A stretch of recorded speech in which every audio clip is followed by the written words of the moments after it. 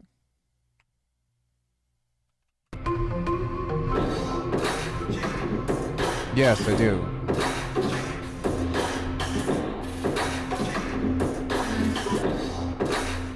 Okay, I hear this really fucking sick bass under this. You have to go back and see how I threw it together. Shit sounds dope. Thank you. I'm gonna throw a bass line under this. Because now that I have this concept, we can throw this bass line into the next...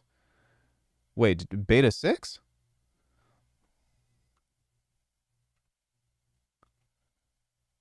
Beta 6 already dropped? Because beta 5 came out today. Are you yanking my chain? Maybe they fixed the highlighted crazy weird...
I'm going to have to spend some time on this. It's going to be a slow burn. I'm sorry. I'm letting you know right now.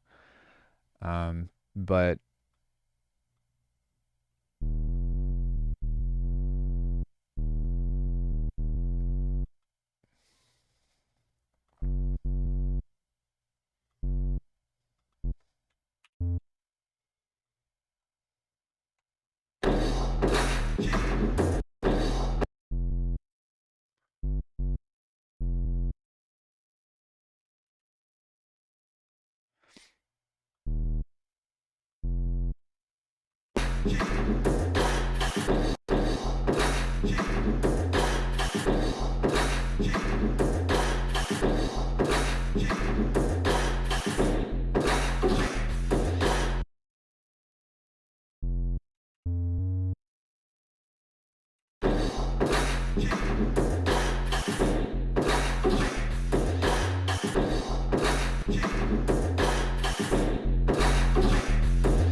Okay, close.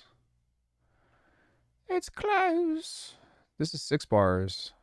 Wait, 1, 2, 3, 4, 5, 6.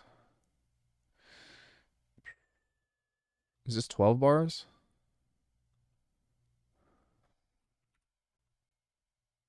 That's 11 bars. Fuck. I'm just kidding. I'm sorry. 6. Oh, the lights. Not the light. Oh. So what I can do is I can just move this here, like this. And then move that over. There we go. Could move that over kind of like that.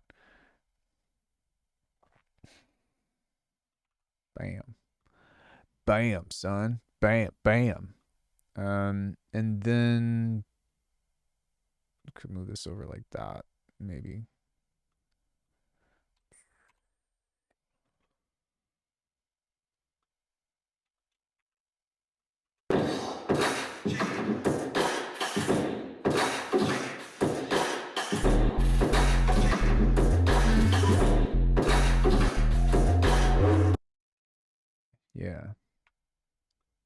Chia.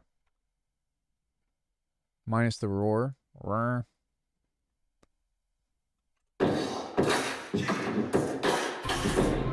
Okay.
Okay, whatever. Yeah, concept-wise, it's there.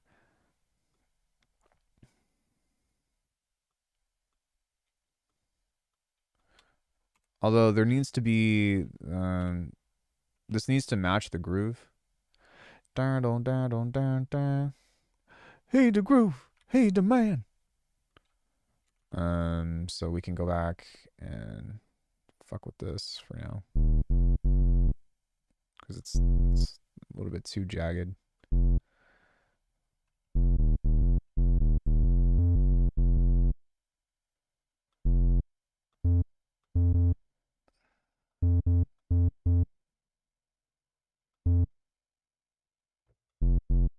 Just pushing every other note a little bit later.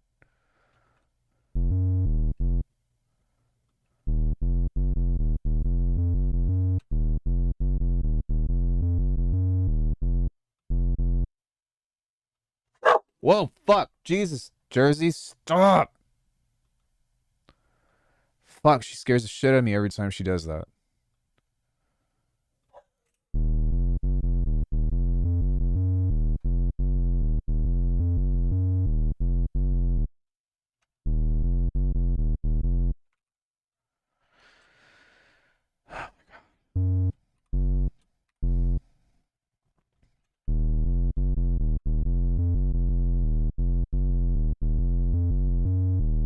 That sounds so goofy right now, but in context, I don't think it's that bad.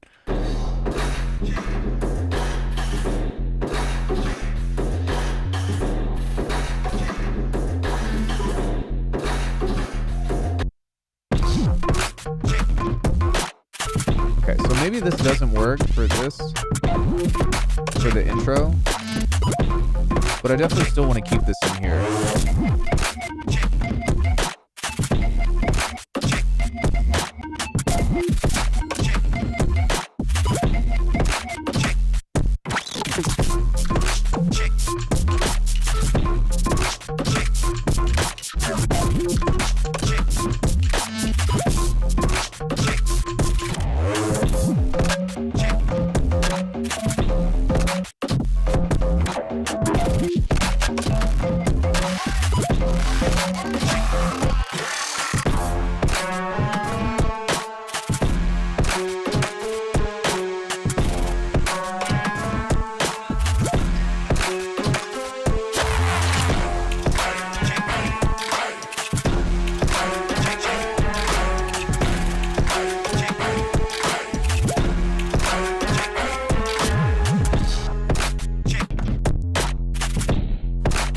Yeah.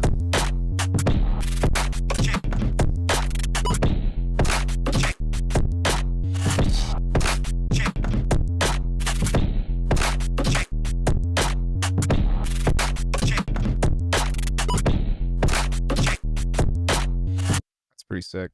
Where's my tabla? I need my tabla.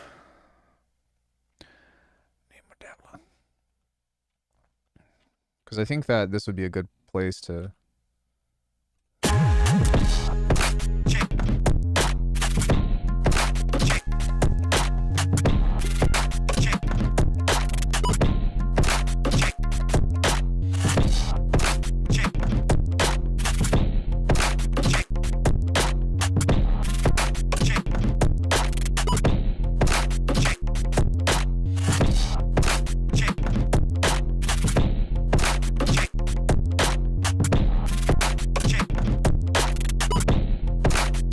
Yeah, I like that, but it needs a little bit more...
Okay, where did that come from?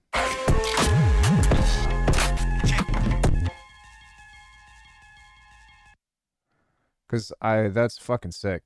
Oh, it's from this.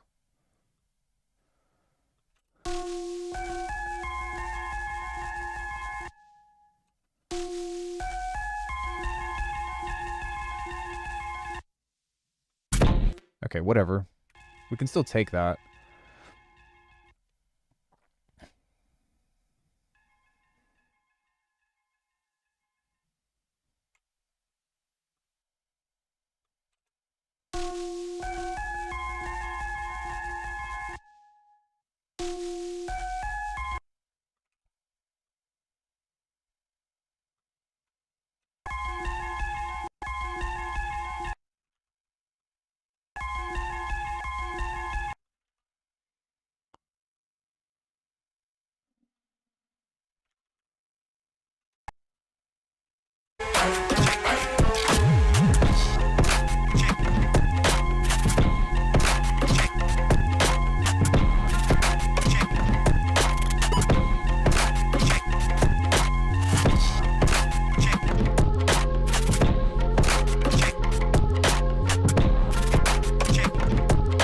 Happy Halloween!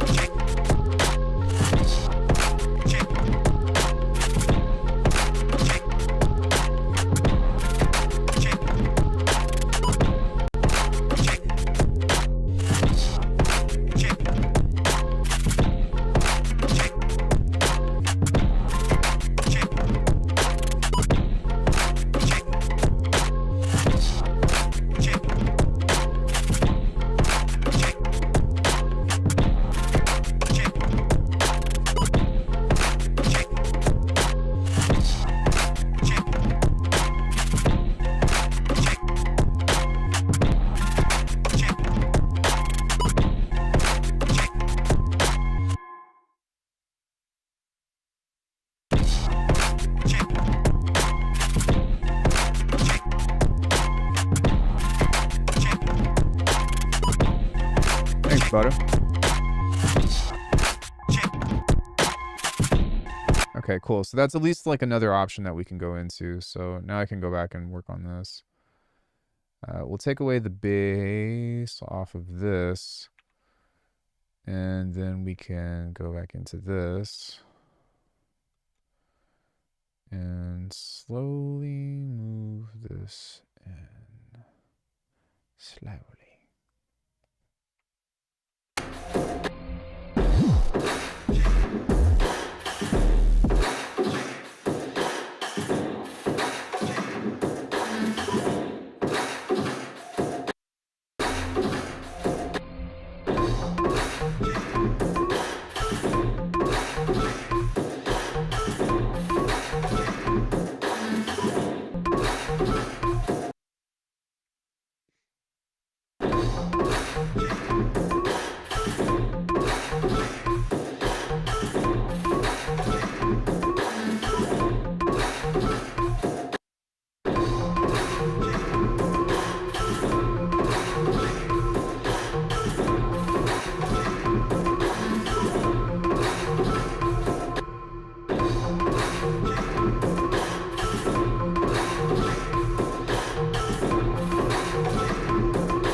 Okay. So we're getting somewhere. It's still kind of boring. Like it works, but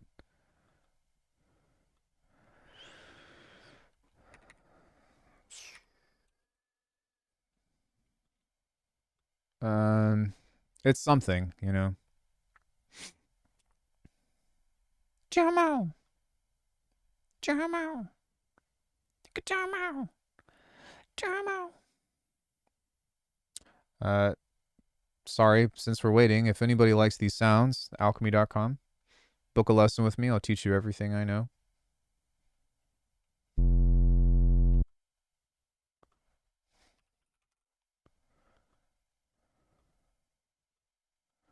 I will teach you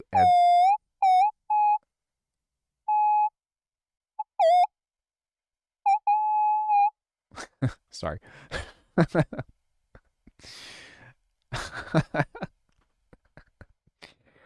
My bad. Yeah, secrets. Nobody knows about that one.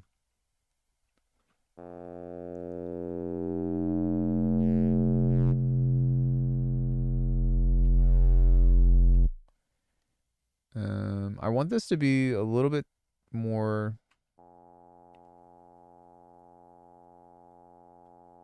Wait, what happened?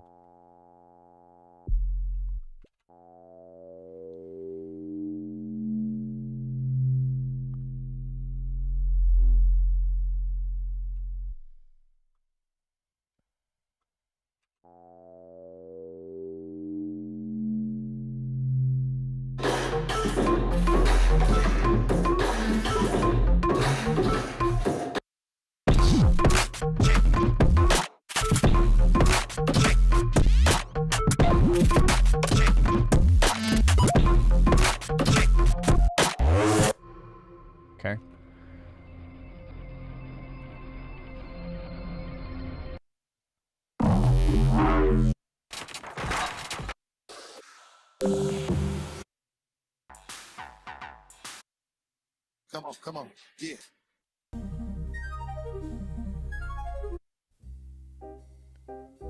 Actually, Y'all, direct the disco. Yeah, another one of them. Wow, to all of my guys, come on. This there we go. is serious. We could make you delirious. We'll put the come on in there. Do you guys remember those old Yamahas that were like, come on? Come on.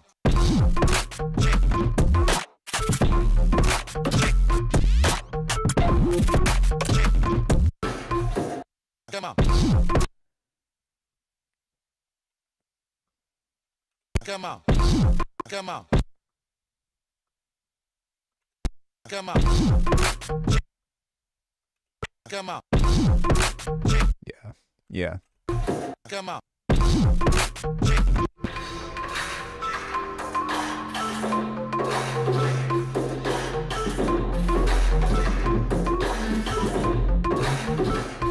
Come on.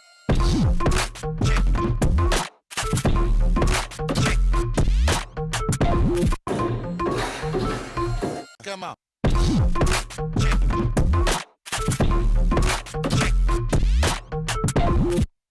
Cool.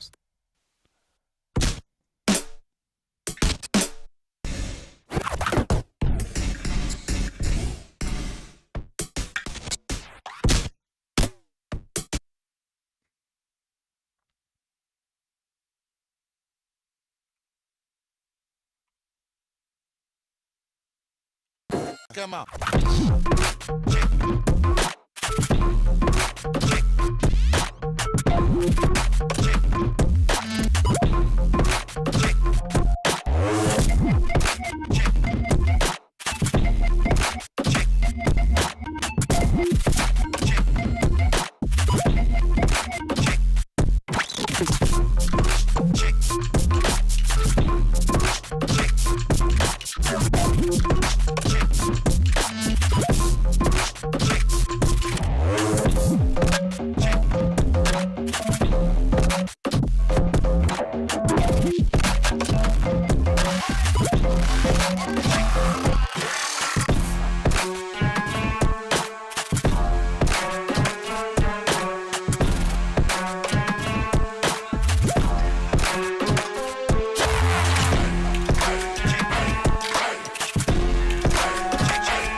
Oh yeah, tons.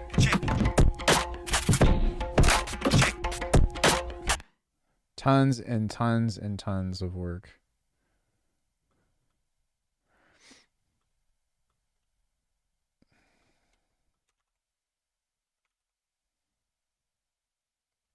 Um,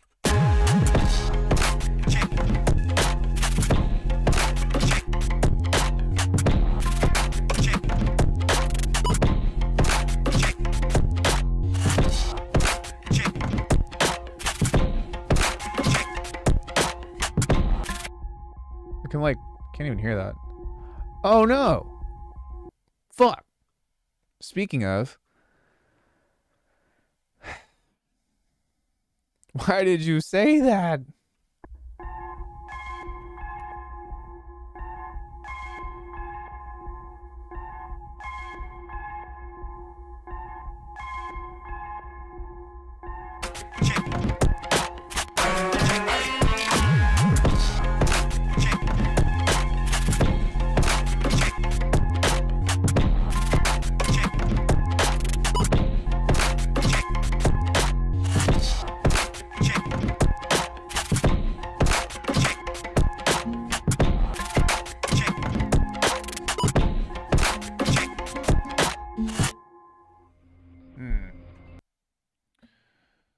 I want to listen to this for just a little bit if that's cool, and I want to see if I can come up with some other melodic ideas to...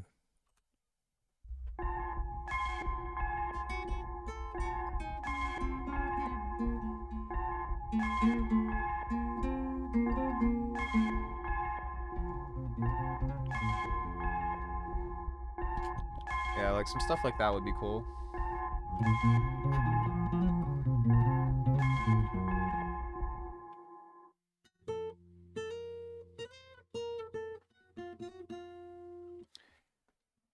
You know, it might actually... I might be able to pull up a sample.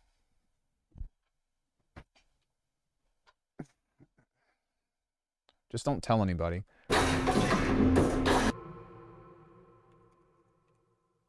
What time is it? 3?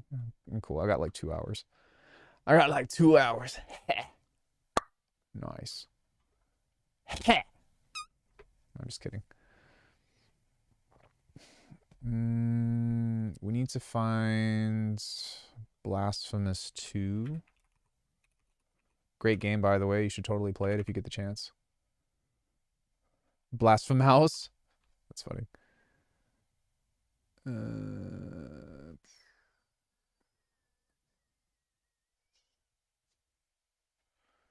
Okay.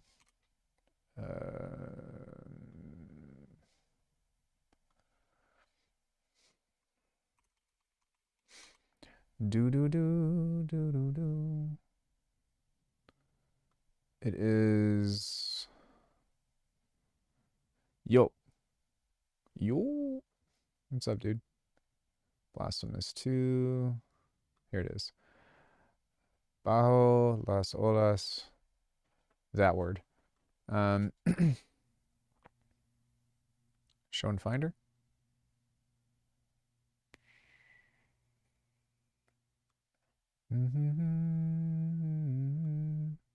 Music, Steam apps. Okay.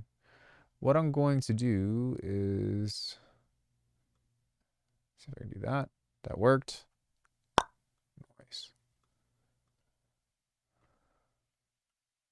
A minor. We need to be F minor. Find samples. Twice as fast.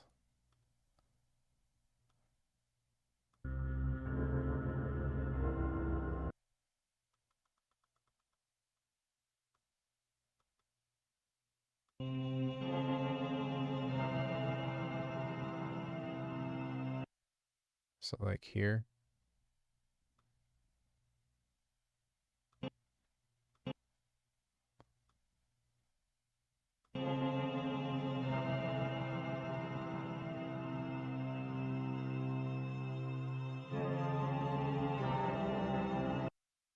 Yeah.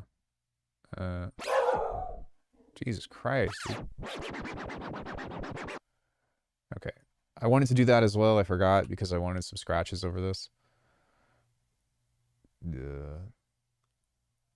Which is nice to be able to have to just throw into random shit like this.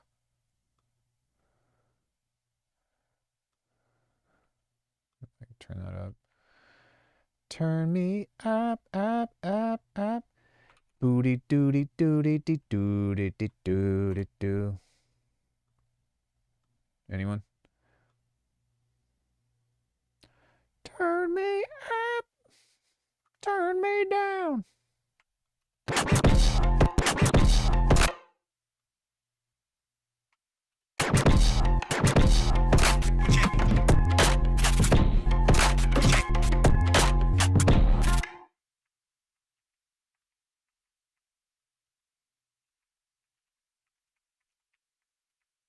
Bruh. What? There we go. Okay, I was like, what? Hey, yo, what the fuck? Hey, yo, what the fuck?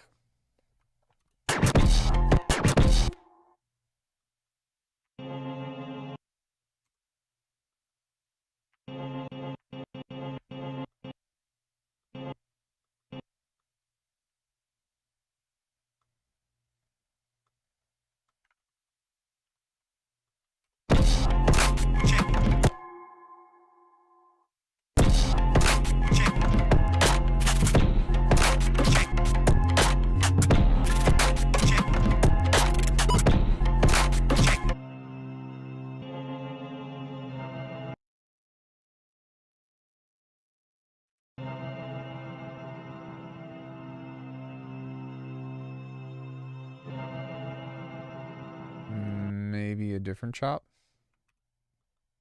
Yee.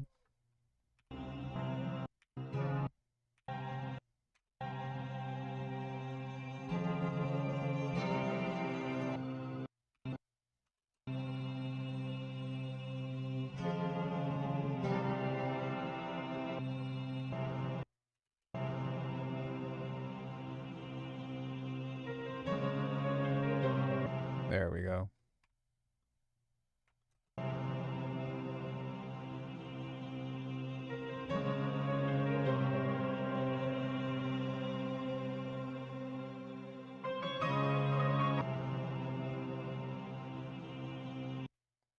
Okay, I think I wanted this to be like here.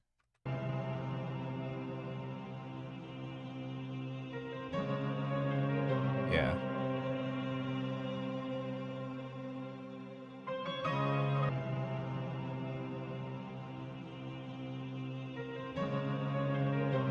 That's so pretty.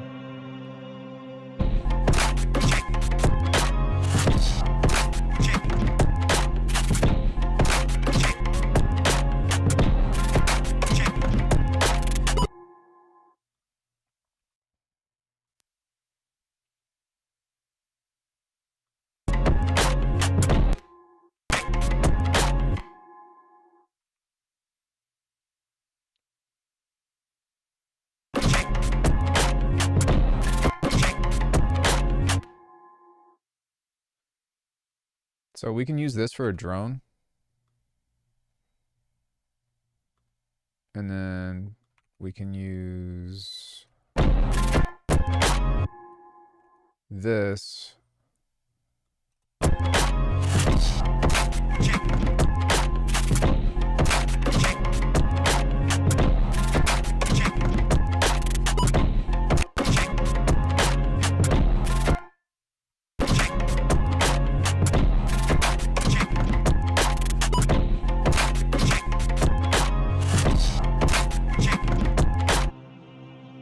I still feel like this isn't in key.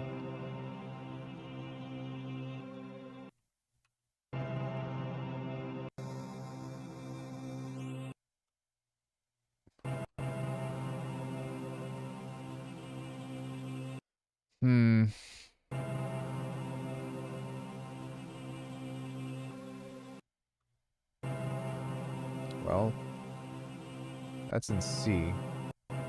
C.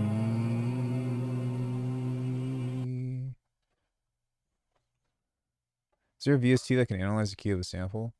Well, what I do is I just look at the biggest frequency that's popping out, which is that. And then I say, okay, well, that's actually in C. And that's why it sounds like it's a little off. And so now what I can do is go, we're in C, sharp, D, sharp, E, F.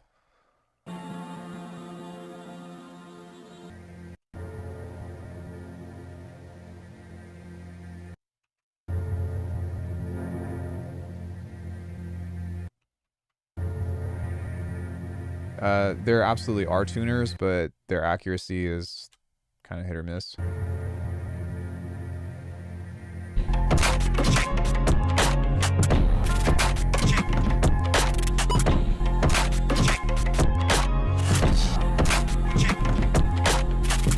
There we go. Now this sounds a little bit more like what I'm looking for.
Yo, Alg, I've been watching your vids as of lately learning Biblical the last couple months. Just want to say thank you for providing so much info on this thought. It's been a massive help. Yeah, dude, thanks. There's a lot of people that are helpful as well, depending on what you're getting into. But I think that, I don't know, my big thing is like what I've realized, and this is to a detriment, but I really want it to be like, here's how you make music. This is how you know, this is how you get music done.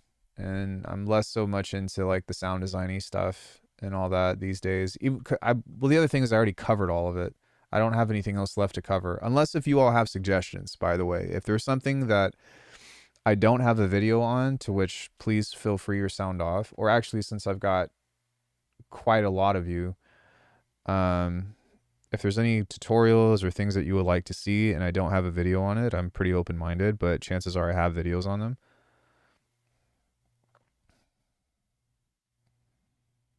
But I mean, man, I've covered like everything.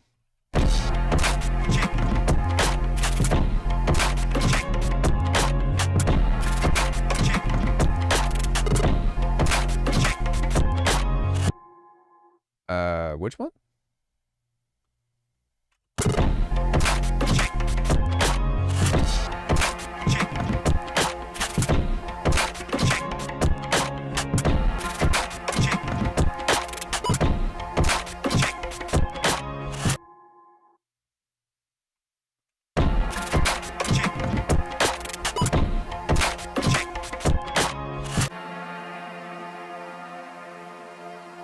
Oh, well, I feel like that's what my theme has been for the last, I want to say the last year, right?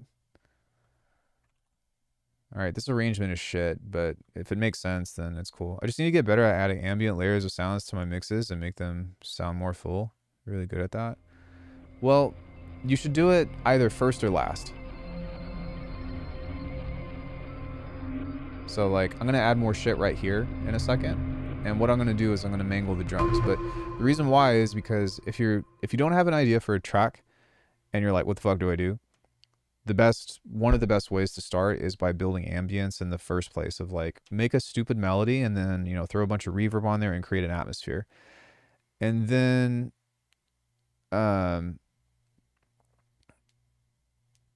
what's it called? And then the second thing is wait till later, because once you have sort of a rough sketch, like something like this, then you can just resample all the shit that you have with, you know, reverb and delays and stuff and use that for texture. Like, I prefer Beam. I can't show you Beam right now because I have a beta that I don't want to break an NDA.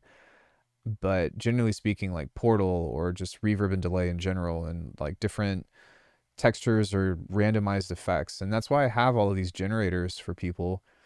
And that's why I have all the tools that I do, rather, because you could literally go like, not trying to make a sale, by the way, but just showing you the application aspect of this. You can go snap heap and pull up a generator. Sure, Milton glitch. Turn the mix up. This might be crazy, so we'll see. But you put this on your master. Maybe turn it down a bit, because I don't know what's going to happen. But okay, we're fine. Then you get shit like this. And if you send that through, you know, some heavy reverb,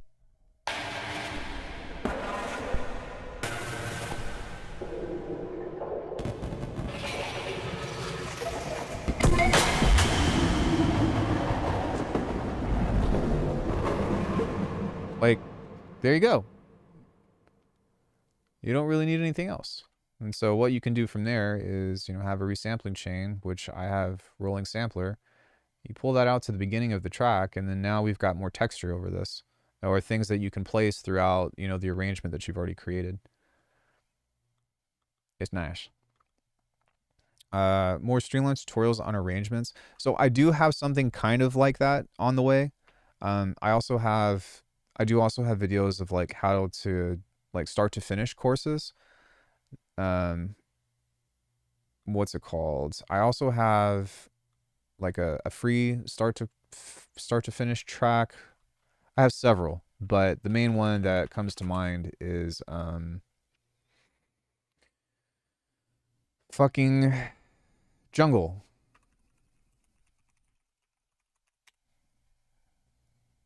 How to make 90s jungle, start to finish. This is an hour-long course to where I take you through everything. Like, everything. Other than, like, maybe grabbing some amens. I also have these talking head videos, which I would really recommend, because these go into, like, the wheres and the hows and the whys. Like, how do I work so quickly? That's really big on arrangement. Layering sounds, overcomplicating workflow. I'm sure I make a beat through this at some point. Songwriting with intention versus discovery.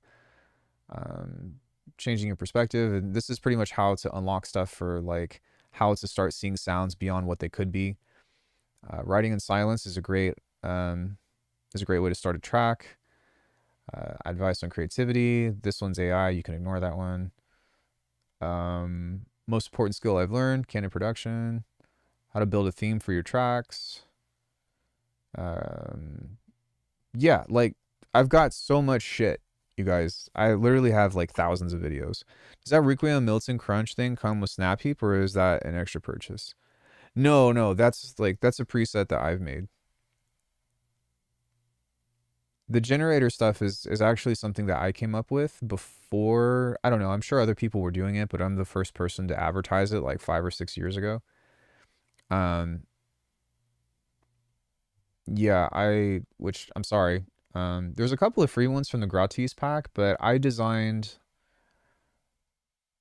pretty much, I'll show you. I designed these patches, which are the super patches.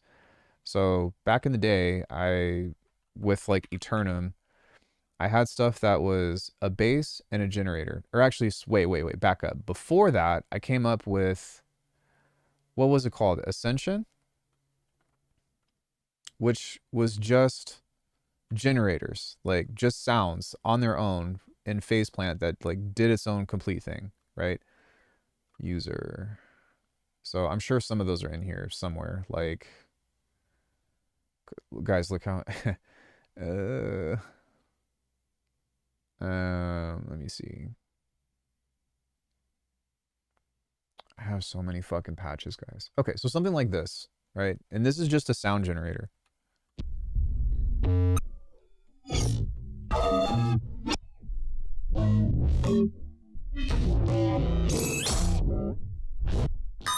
So I started making that.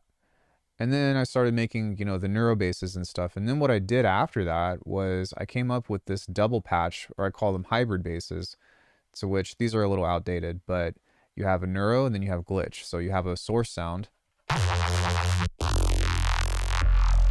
And then you have morphing. And then you also have something that turns it into a glitch.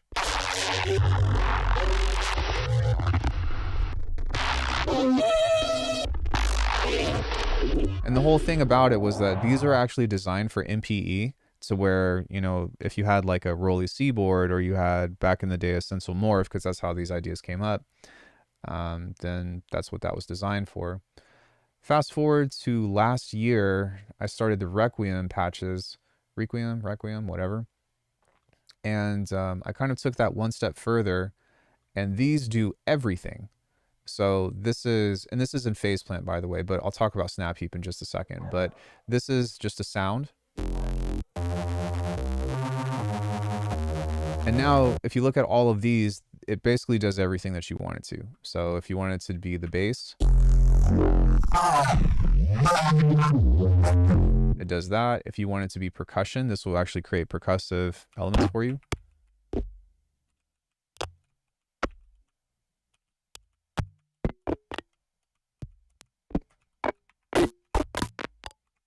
If you want it to become a pad,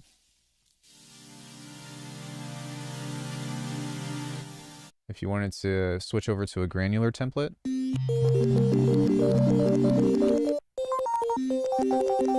you want it to be a pluck, if you want your glitch generator,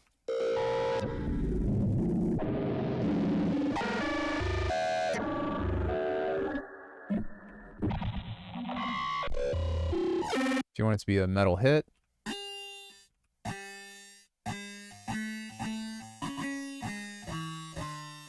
and if you just want it to be a sub.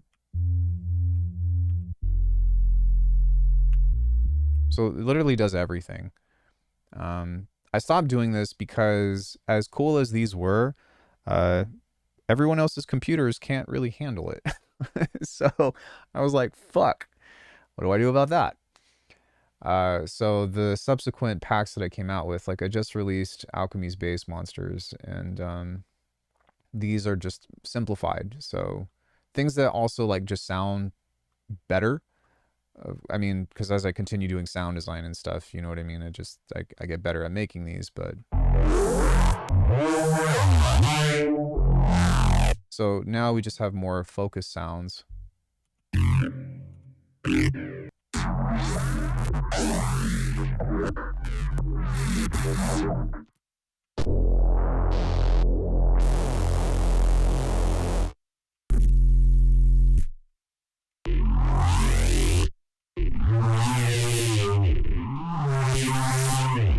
And then we have generators that are just. And then we have like musical stuff. And what I started doing on these, this is really cool that I started doing in the Requiem stuff as well, is I have these selector instruments that basically toggle either between different oscillators or different FM sources. And in this case, it's different FM sources. So if I have.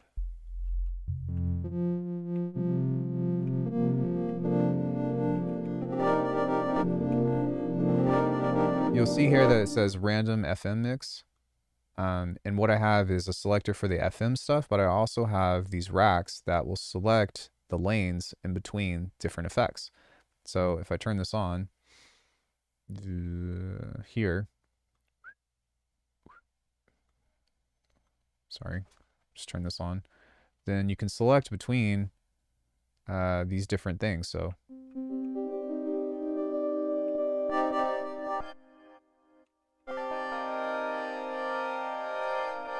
yes, absolutely.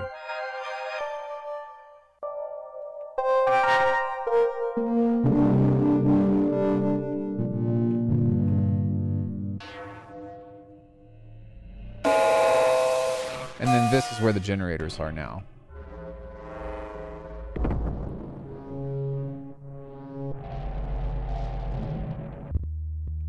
And so with this, you can kind of have this cool combination between these sounds that.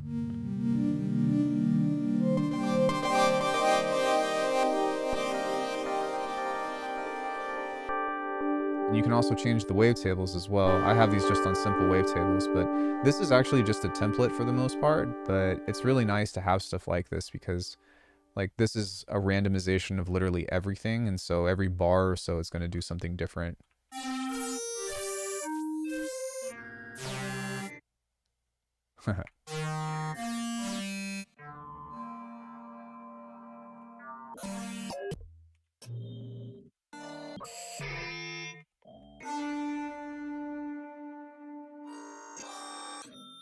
This is more about suggestive phrasing, but as opposed to something specific, but it's nice to be able to just do that sometimes.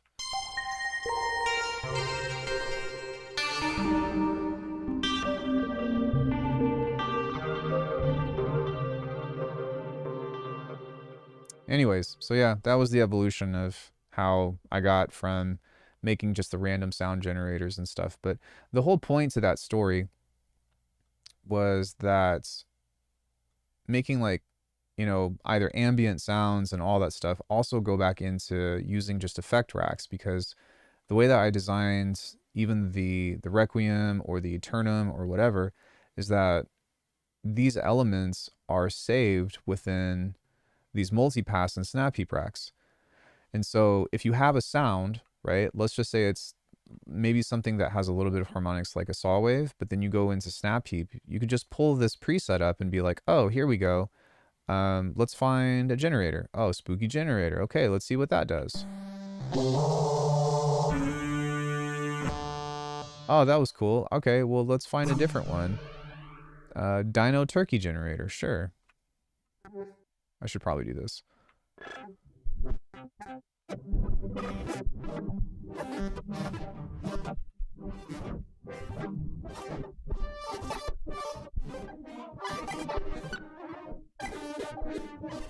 And so it's cool because like you can save a patch and then just swap the racks, and it makes it really nice to be able to do shit like that.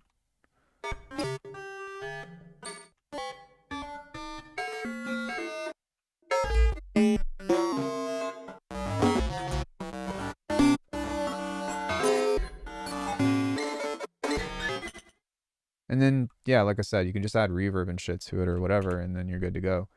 But, yeah.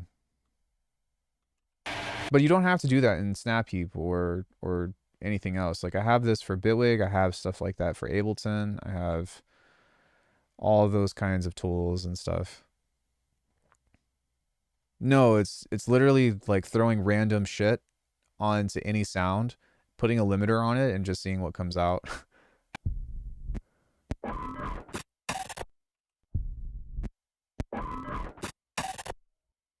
I like that. There might be something to this.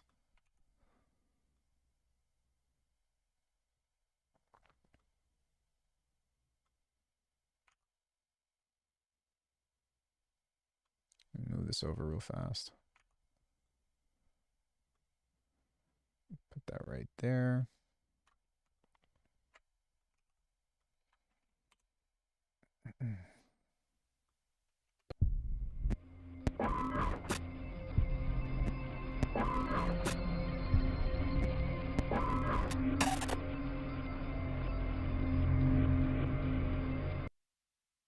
So you see, like, this is a call and response pattern that I think sounds pretty badass.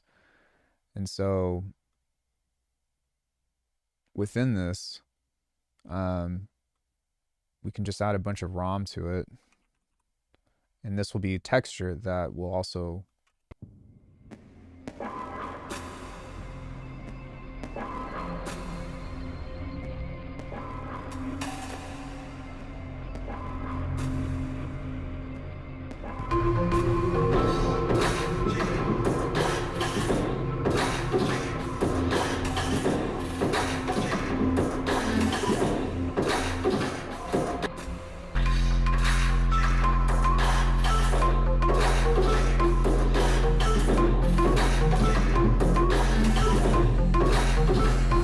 Come on.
yeah, so shitty arrangement, but it at least has a beginning and a middle and an end. So let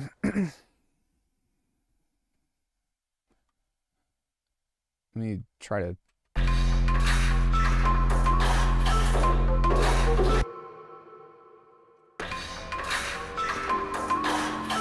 there we go.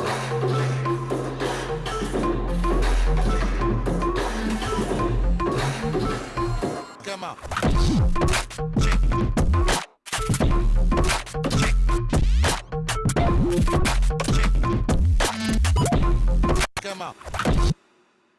actually like that where it is. Come on.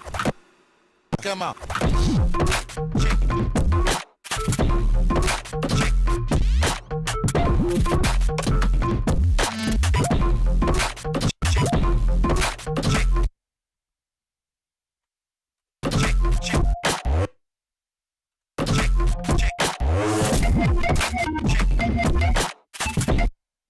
Okay, this is significantly louder, and I think the reason why was I was supposed to do something with this.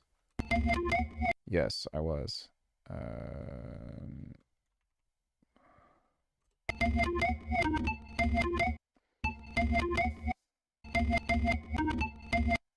Oh man, if you think I'm good, you should see the people that have taught me. The people that have taught me are fucking annoyingly good. I would not be here without them for sure, but yeah, I would say, like, my best advice to you all if you're trying to get better at music and you're stuck is to just seek out mentorship. Not saying that it should be me, but what I did was I essentially hit up all of my freaking favorite artists, and then I was like, hey, do you all do lessons? And most of them said yes. And so I just, you know, paid them whatever money I had to barter, and really just tried to soak up all the knowledge that I could. What am I doing? Infiltrator. That's what I'm doing. This is my lazy plugin right here. Lazy as fuck. Loop. Let's try something like this. Set that over like 4 bars?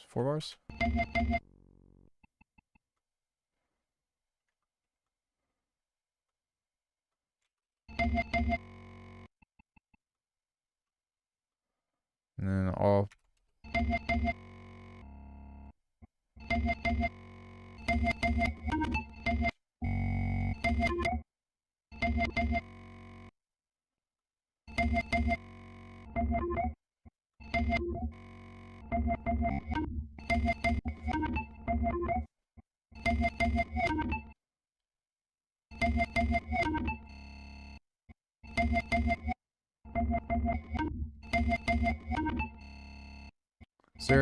there's a pitch shifter, isn't there?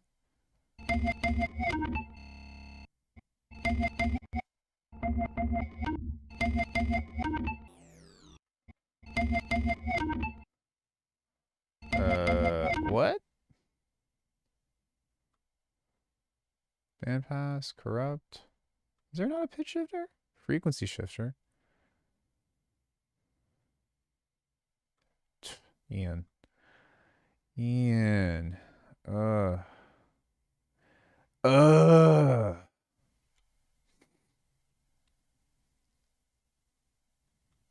Okay, I just want this to have a mix on it, so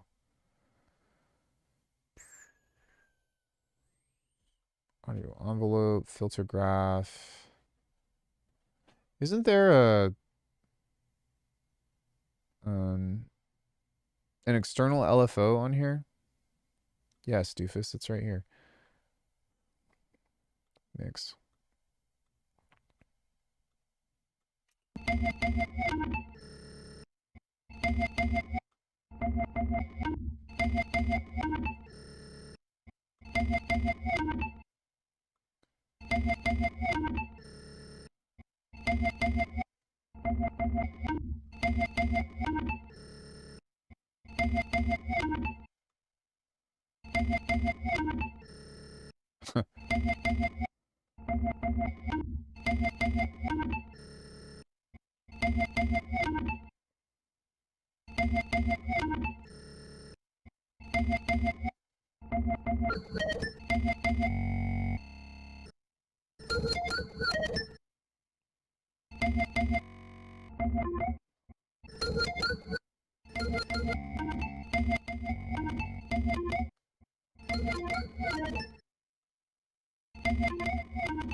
Yeah.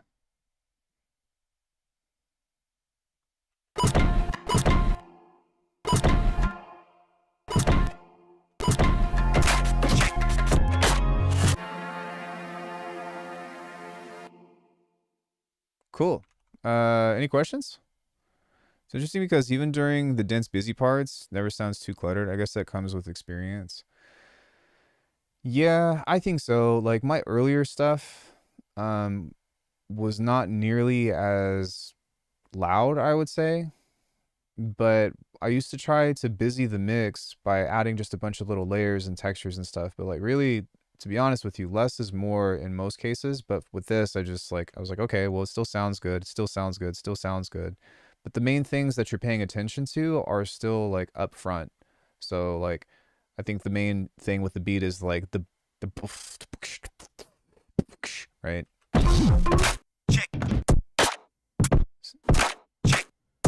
See how much space there is in between this stuff?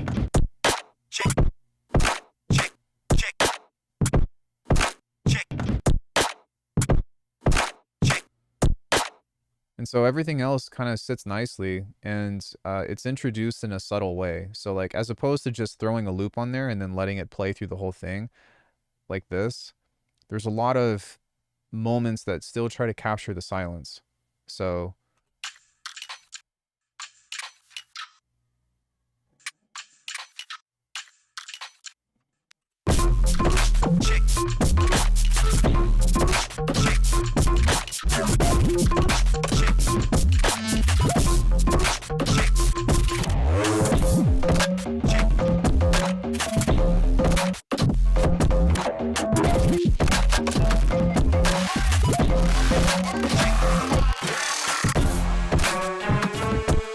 there's a lot of sounds that are leading into each other, you know? So as opposed to it just being like blast, it's like this goes into this, into this, into this, into this. And I think that's like a way that helps people with ADHD and stuff really pay attention to the track.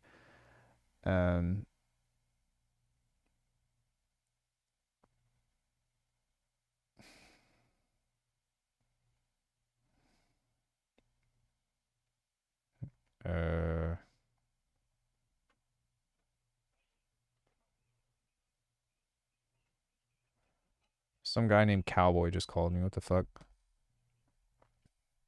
Yeah.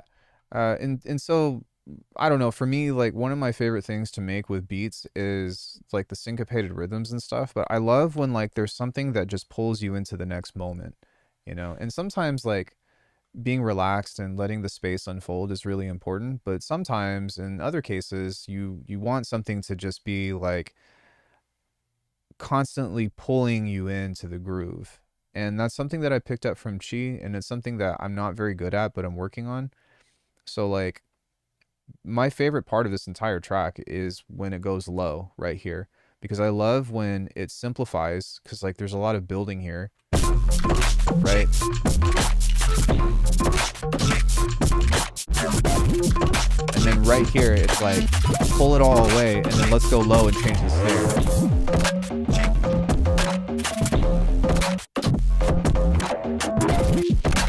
You know what I'm saying? Like, that's my favorite shit.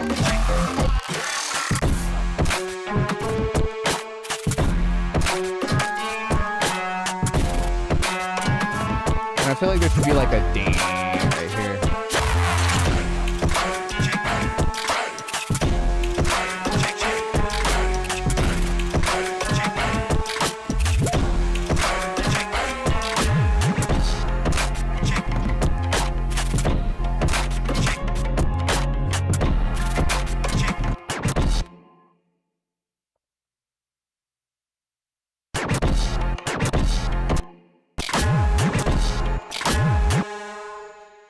So right here, I also want to mute this, like right there. Yeet. Actually, yeah, after this part, there's not going to be any reason to keep this tail because that's the end of the track. So we just do it there. And this is really helpful because like if you have something like this moment right here, I'm doing a scratch, right? So I don't want anything else to overlap with it. Excuse me.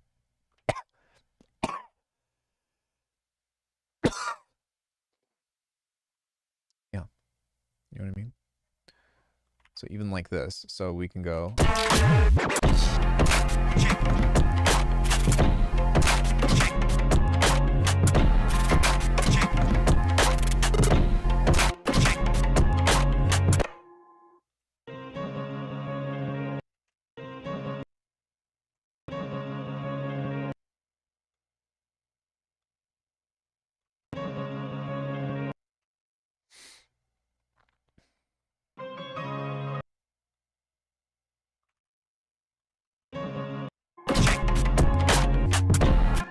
No, sorry.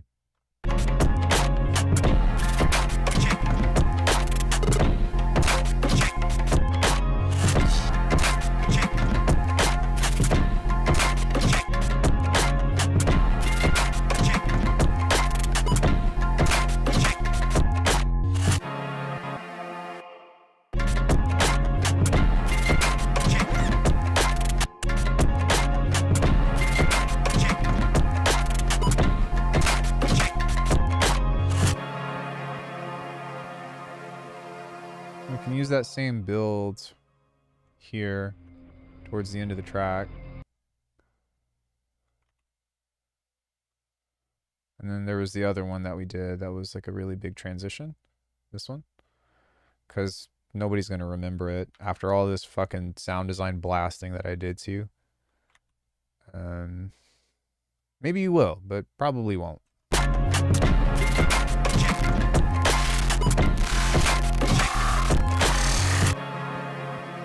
Except this time...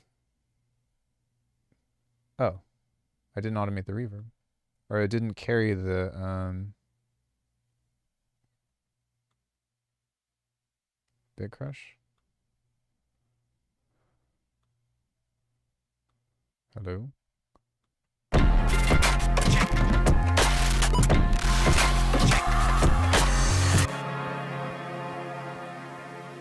are you doing?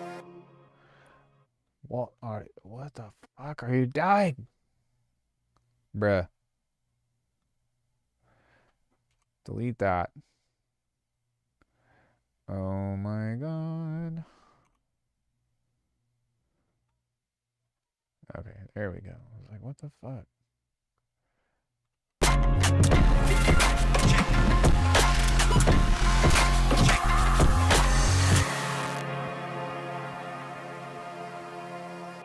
Nice.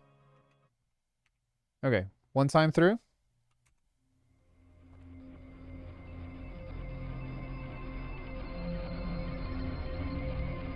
Assuming that nothing's fucked up.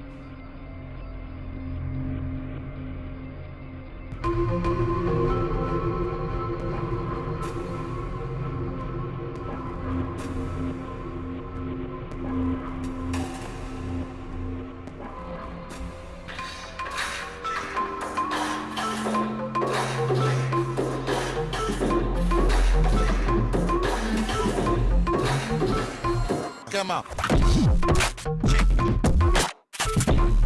Yeah, it's rough, but it still works. It's okay.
Cool. Does anybody have any questions? This little short beat thing. Still needs some cleaning up, but I'm going to listen to it like a billion times until I hate it and then decide how to correct those things.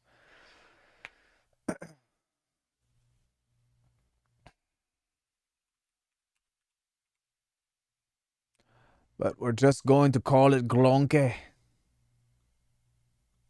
Because I don't really know what to call it.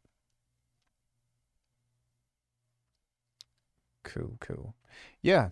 I wanted to just make sure that I had a beginning, a middle, and an end today, you know. So this will probably go in the vault. I'll probably put it up for the members to be able to at least listen to it, because it's still going to be a work in progress. But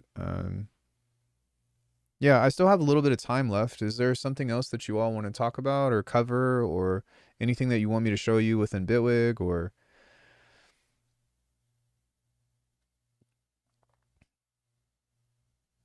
thoughts, questions, comments, observations, concerns, complaints, heaven forbid, compliments? No, I'm kidding. I'm not fishing. Talk to me. Ooh, talk to me. As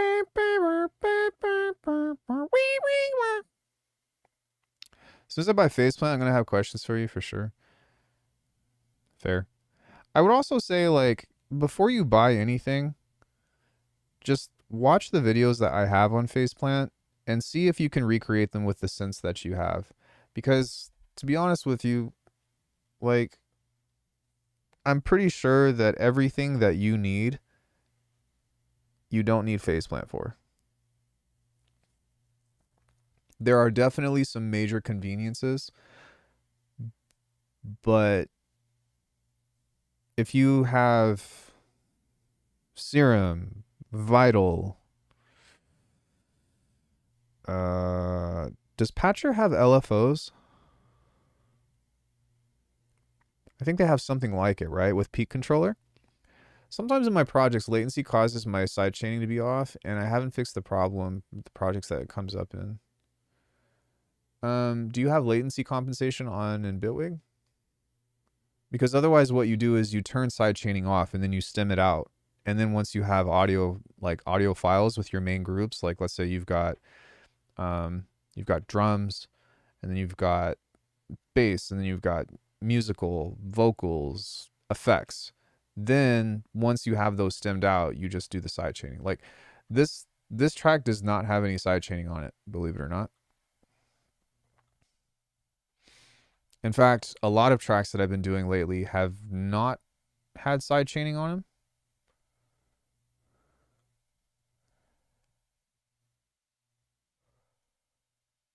3x oscillator got me close to your Silent Hill pad, but I was missing some elements. I mean, we could do it with a really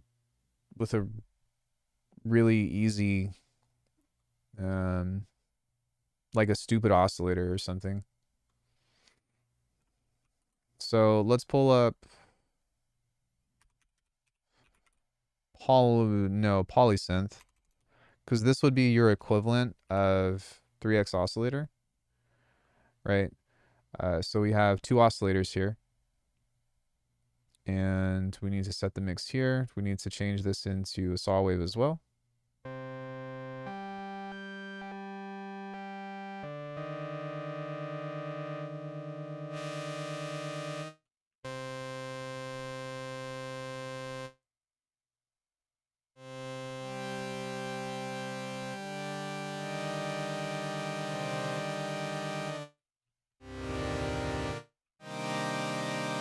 Right? And so what we need to do is give this some unison. Let's go with 4 voices. I don't even remember how I made that pad, but I'm just going to show you how we can get something similar.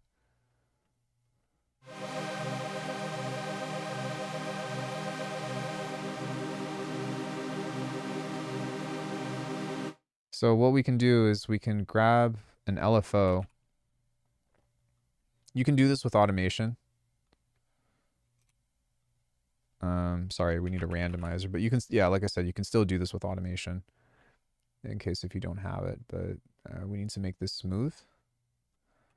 And grab the pitch on here and just be like 0.20 semitones. Hey, Jeffrey, what's up, dude?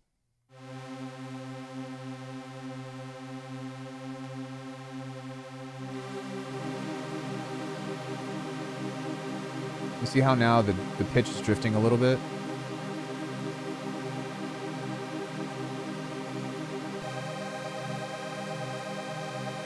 And so we can...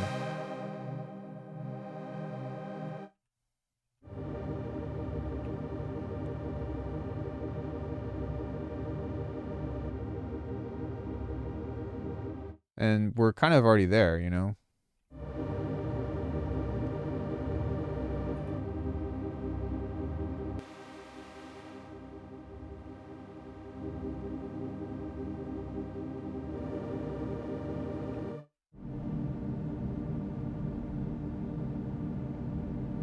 So if we give this some release now, and I mean, we need to bring it back up and make it, you know, have the nice lush stuff. But I'll show you some other options that we can do here in a second. Convolution reverb is a great one, especially for creating like that fucked up sound.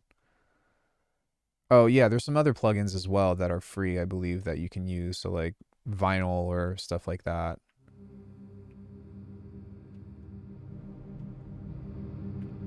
I'm gonna use Loud Split. This is gonna be my replacement for OTT, along with a clipper.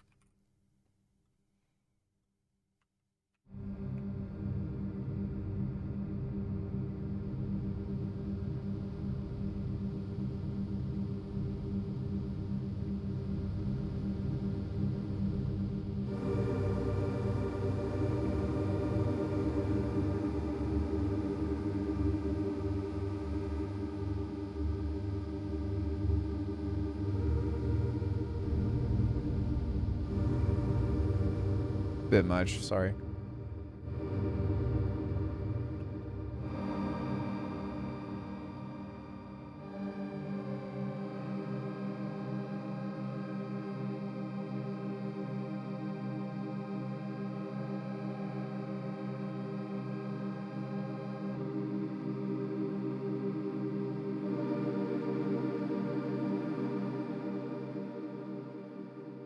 So if you have a chorus like this, and you do this, and you turn the depth on and make it really slow, watch this.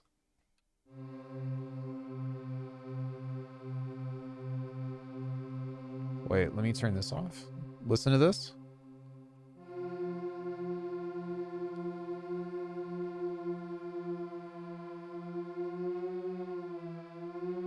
So this is another way that you can create drift.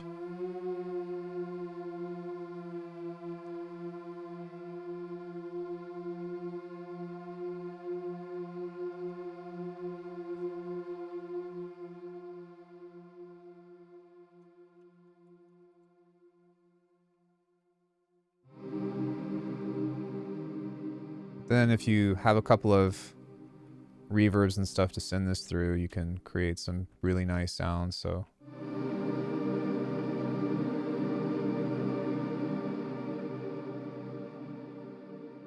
yeah, just a little bit.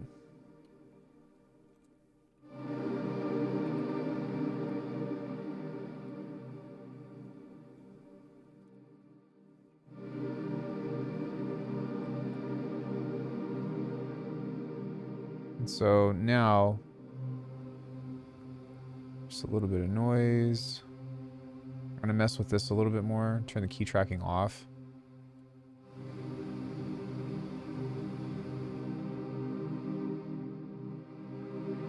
Okay, I probably wouldn't recommend this filter. We'll use a more independent one that is gonna give us a little bit more options here.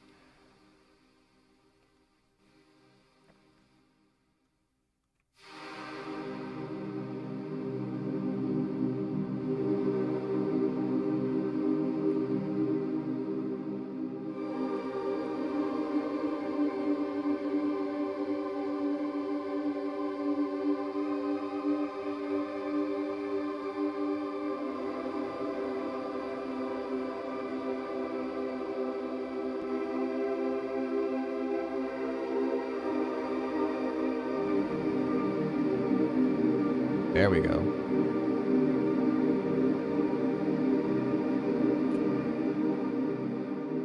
So you can remake this stuff in anything. It doesn't have to be, you know, it doesn't have to be phase plant or whatever. And that's like one of the biggest traps that people run into. Is that they're like, oh, he's using this, and so I need to do that because I can watch the video and recreate it. And it's like, if I can give you any advice, it's don't do that. It's look at what I'm using. Look at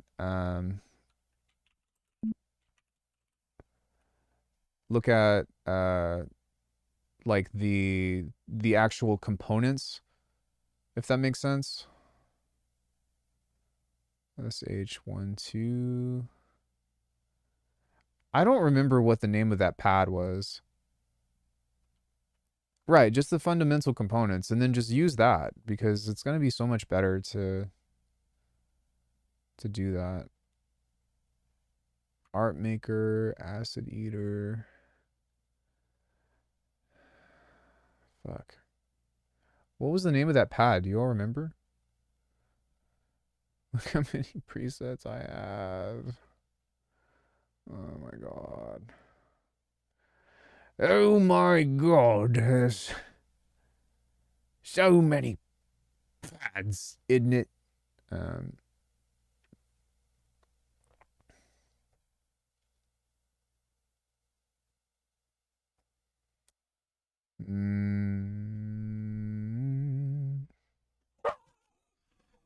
Every time she does that, I just want to fucking scream at her and be like, shut the fuck up. But I don't. But Jesus Christ, dude, it hurts. It hurts my ears when she does that. I don't, I'm sorry. No, it's okay. I have other ones somewhere.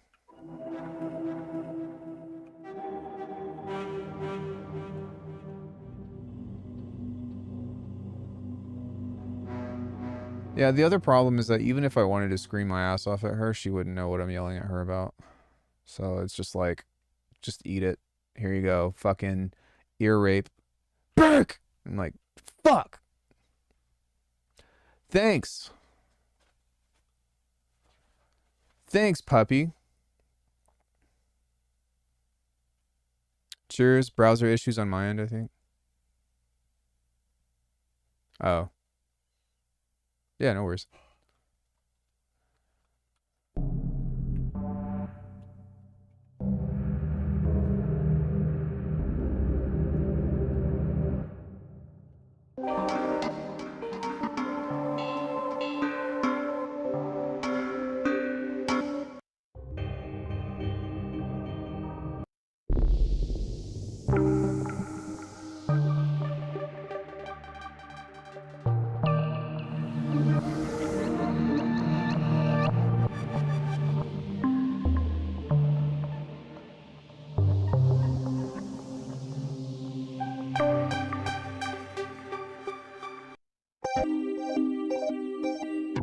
Okay, now I'm like fixated on where to find this because, or I suppose, why don't we just look it up? Jesus.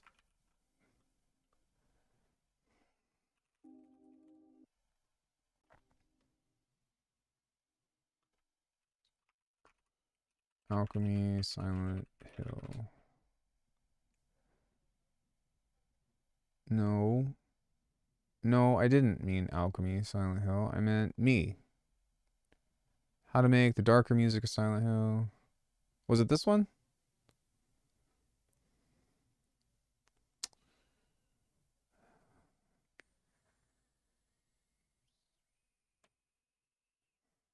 Silent Hill inspired trip hop drums. Probably the probably this one. I would say it's like having another producer in the room that knows exactly what your song needs. This is co-producer. Yeah, whatever. Shut up. Yo, what's good, everybody? Shut up, The Ian. theme about how to Get just to the this pad. sharp and the what's it called? But with convolution wasn't part of the ever so slight or human.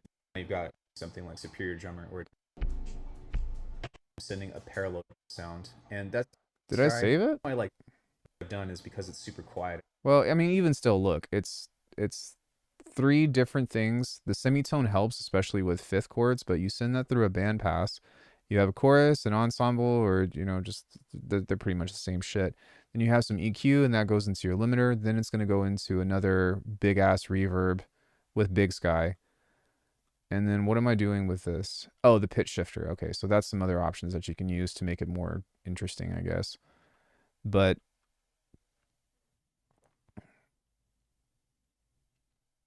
well, fuck, there's another guy. What is his name? He makes like tons of jungle tutorials and he fucking blew up. He's also in Bitwig. How to make 90s jungle pads. No. Thought Forms. So, Thought Forms is another great resource. And I don't know, if you want to do like that kind of shit, long story short, dude, what you want is, like, let's go back to this even. If we did this, but we pitched this up by 7 semitones, like, to make it ambient, you just need some kind of spatial effects now. So if we duplicate the polysynth and we pitch this up by 7 semitones.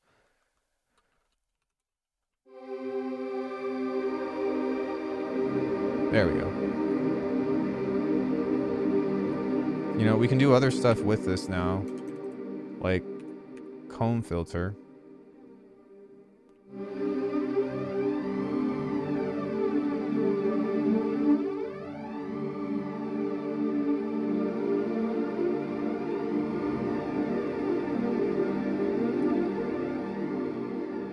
And if we make this a little bit slower, kind of like this, and sync that, and then we just do like 1 chord, right? So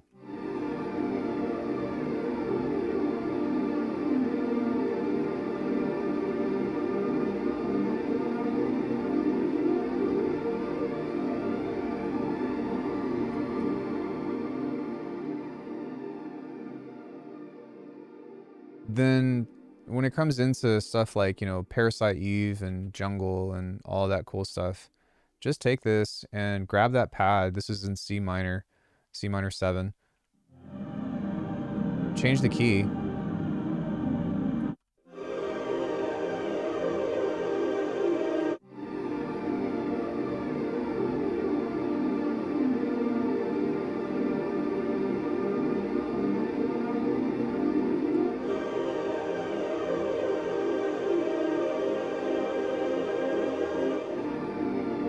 And there you go. You do something like this. Do something like this. Hey.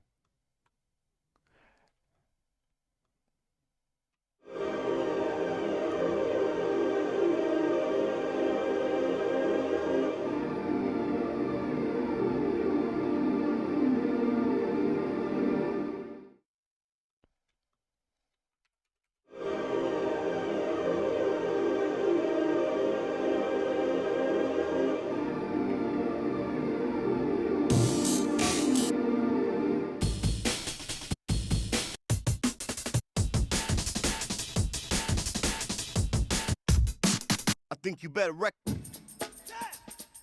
Think of I think you better. think of the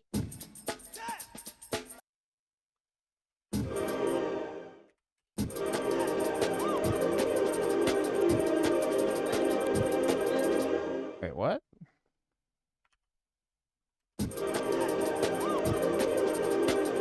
Oh my god, dude, really? Okay, so then you just do something like this.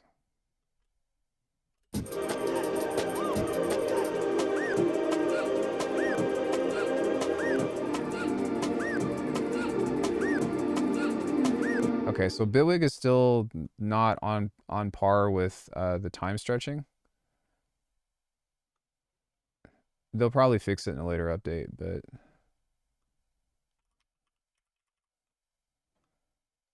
so we go.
Sometimes.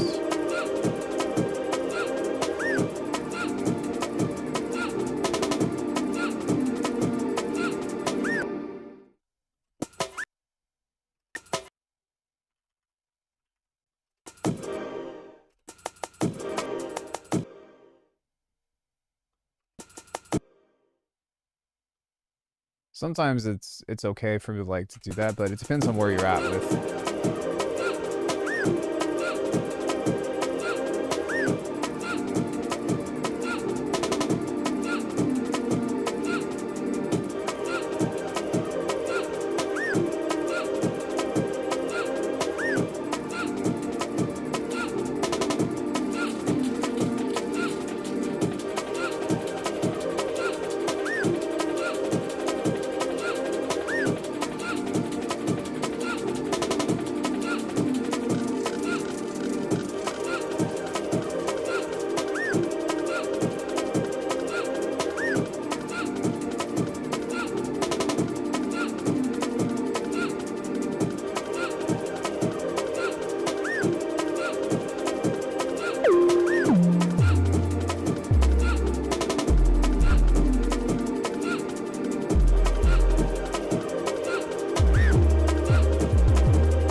So something like that.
find something else in here that could be cool.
Yeah, and then that's like, this is just like most of Jungle, to be honest with you, was just laying out ambient music.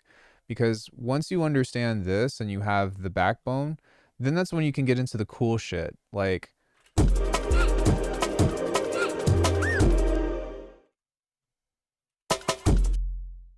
know, you can do shit like this where it's like,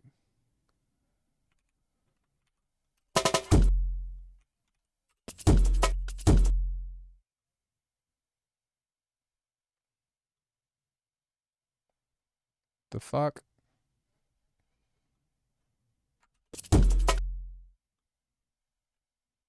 Okay, whatever. You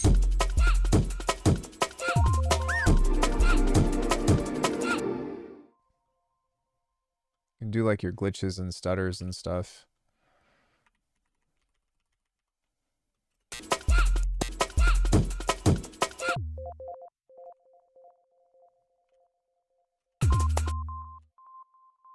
No, I just want those two.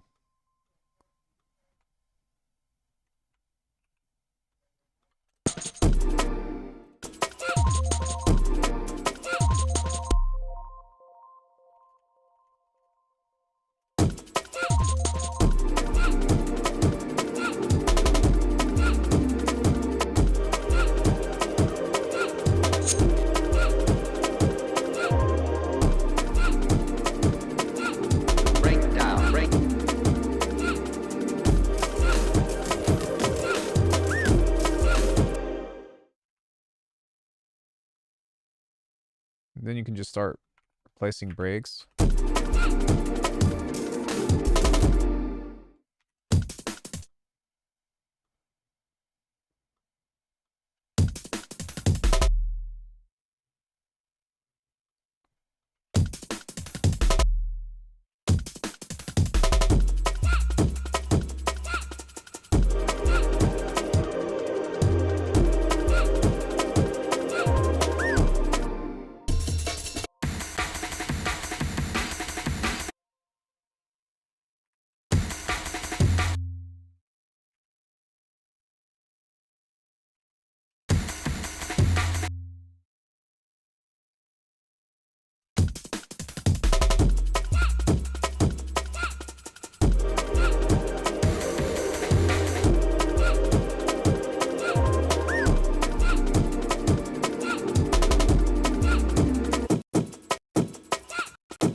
And you can start doing cool stuff like this where you go transpose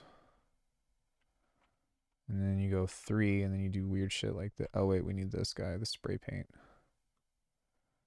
You do shit like this.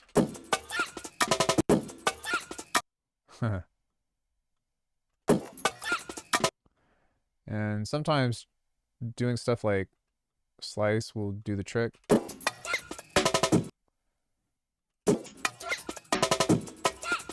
And this is actually like, I'm trying to like abuse this, but it's actually turning out to be like more subtle and which actually works for the track.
Yeah.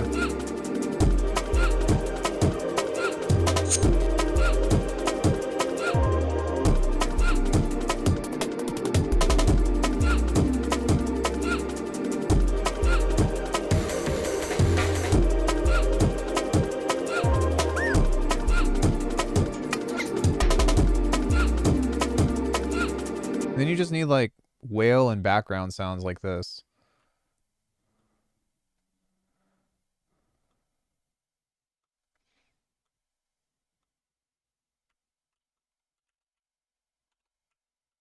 Hello?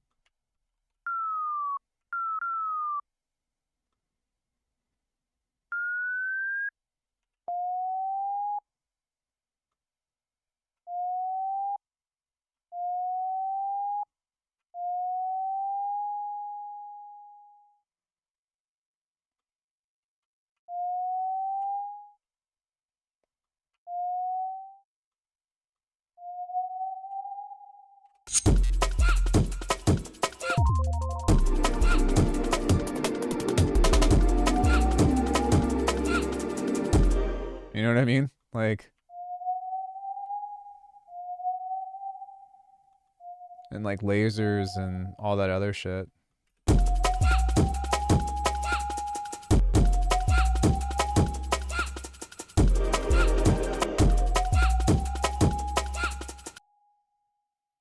But you gotta have to have good timing on it, so.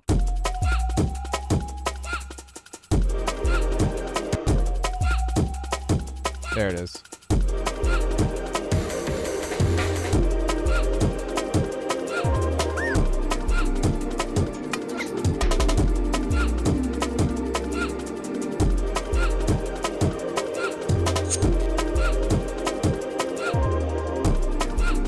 They added back the classic automation.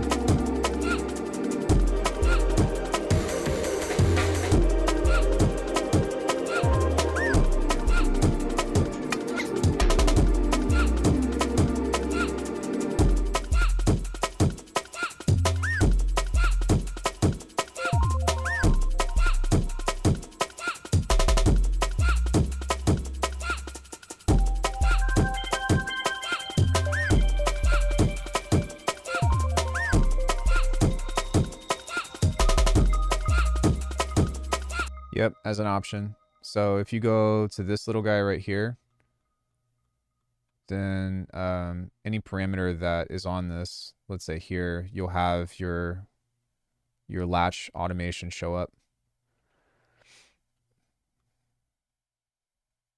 I don't know, maybe that's not big to some people, but that's a pretty big deal for me.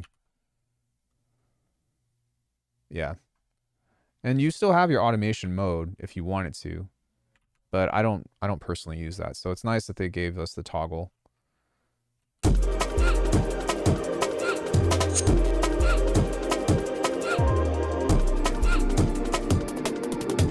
Currently experimenting with pitch correcting samples like chords here to mangle them. I wouldn't recommend doing it that way. I actually like this, so I might do something with this at some point. But let me show you how to mangle, or a way to mangle. Quick jungle. So generally speaking, what I do is like, let's just say I make a sample or like I make a recording of something, which I have a billion of. Let me go and find something that's musical. I could use this one, but let me find something that's a little bit easier to...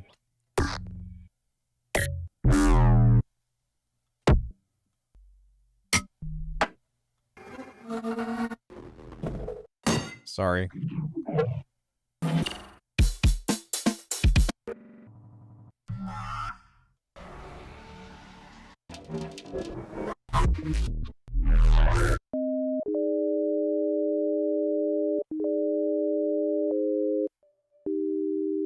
me see what this has in it.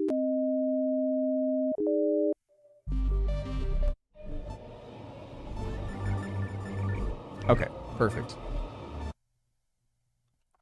Instead of trying to time stretch it,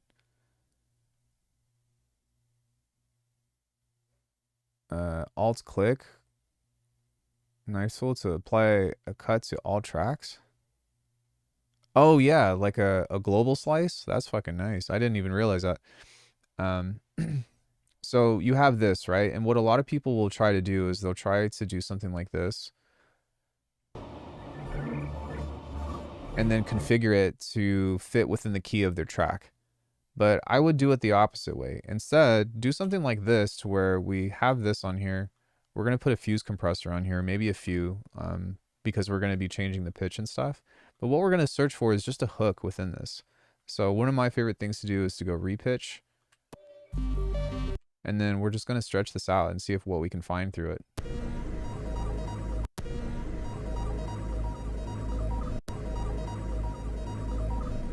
Okay, so that little moment right there is fucking awesome. So I'm going to time stretch it out to where it loops.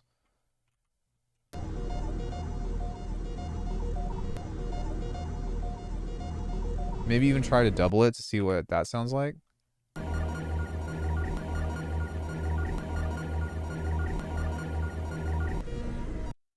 See, like that's really cool. And then we can double this by moving it an octave.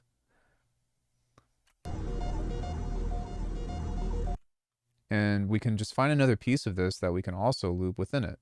So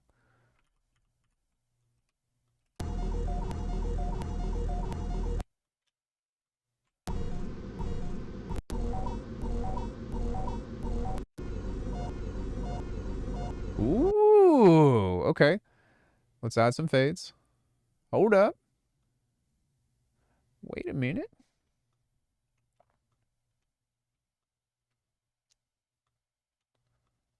Apply fades. And we've got a hook for a track now.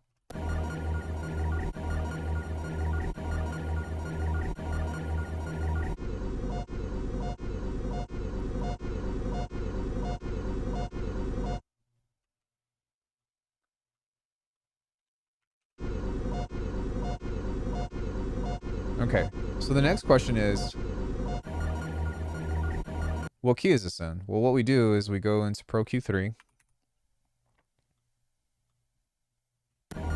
and we find this, because this is the highest frequency here, which is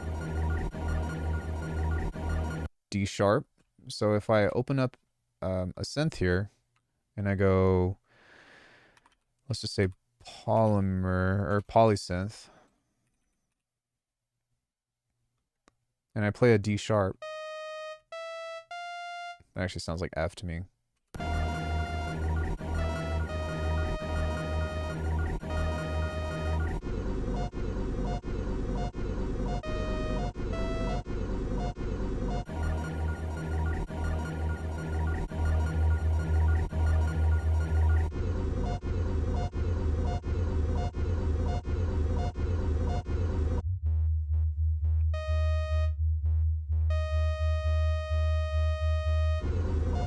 Yeah.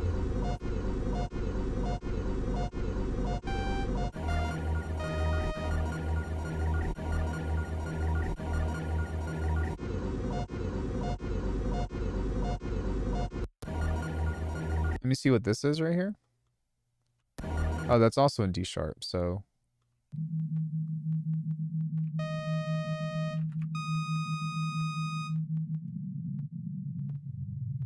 And then it goes, I think, to B.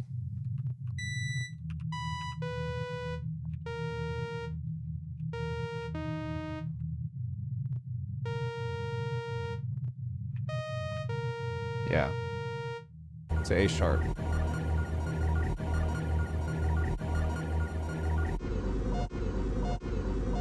Been making drifty chords and using new tone to aggressively clamp the drift, creating a lot of crunch from artifacts.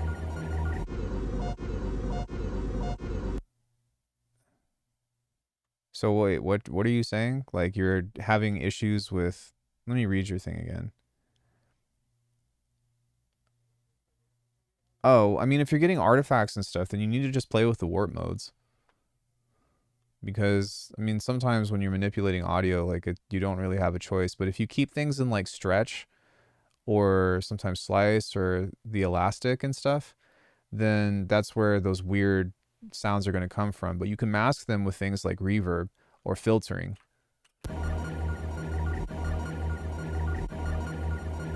Like, watch.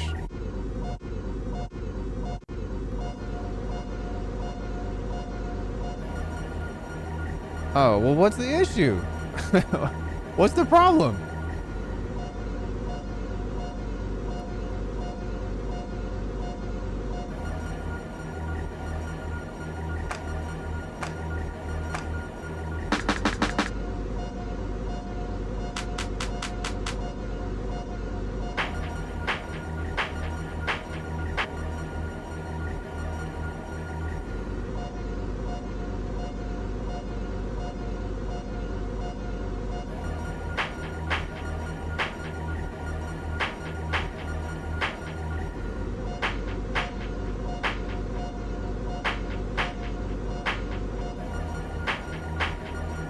Oh, well, that's, dog, that's what I was explaining to you, how to use this and how to find loops and stuff. Because it doesn't matter if you're using abstract sounds or if you're using stuff that's musical, but you need to identify a pattern. Artifacts or not. But through the mangling of the sounds, regardless of the pitch or whatever, you find something. And if it has musicality to it, then you use a pro cue or, you know, an EQ or whatever to identify what the root note is. So now you have a key to the song. Right? If it's just a drum loop or, you know, if it's something that's more percussive, you do the same thing, but you just, you know, create a pattern at some point to identify like what the hook is. Let me find some. This is probably a bunch of. Okay. Right? Like weird shit like this. So you need to listen to it and try to, you know, fuck with it in the same way that I was just describing.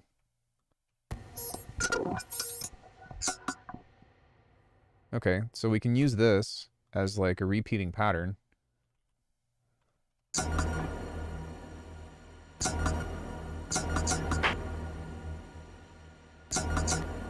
Okay, so what I hear is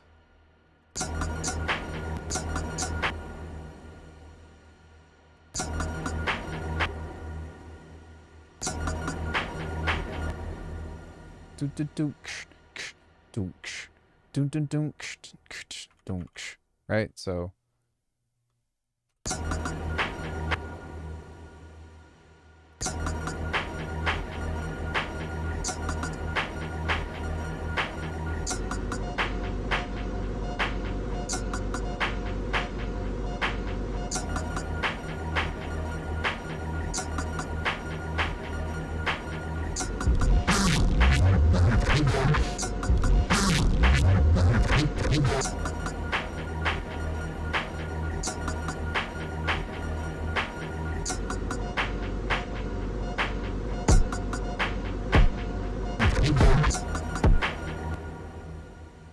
So then we can do like, you know, maybe put a filter over this.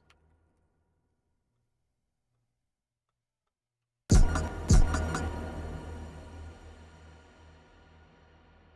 just put a kick on the one for now. You don't have to make it super complicated, but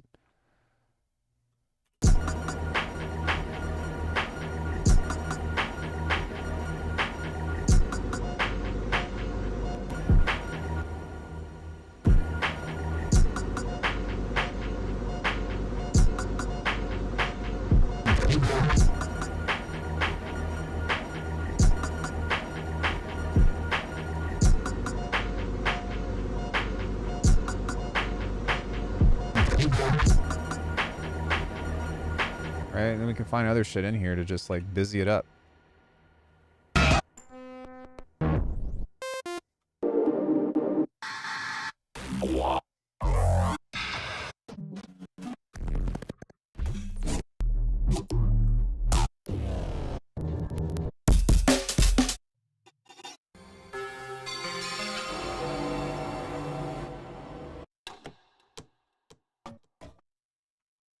So we can use anything really, but let's just turn this up and see how it sounds.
accidentally played the wrong key.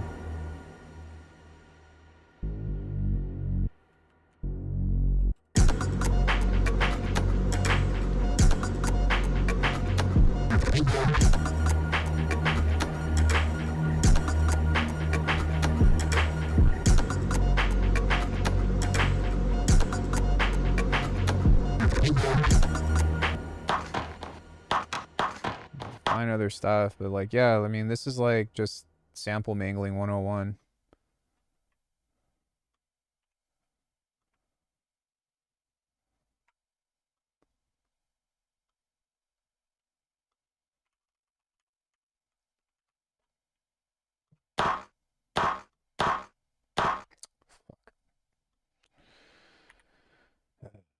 Okay.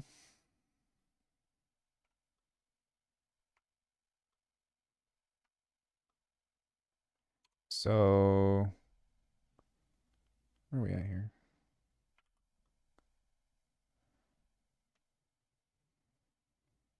Please. Thank you.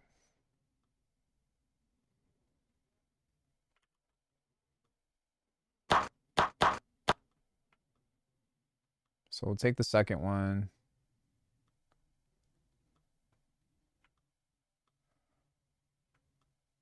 Yeah. Just push it this way a little bit.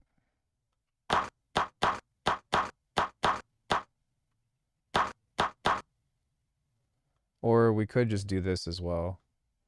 Just create a pattern within a beat or 2 beats. That's a bit much, but maybe something like this.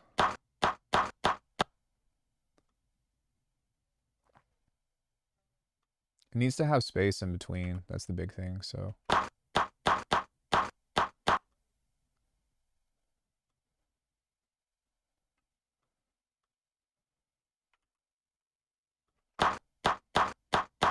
there it is.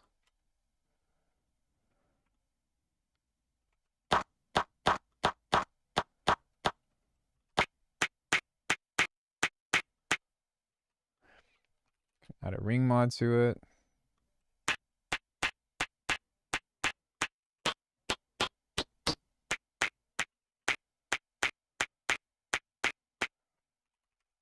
Turn it down.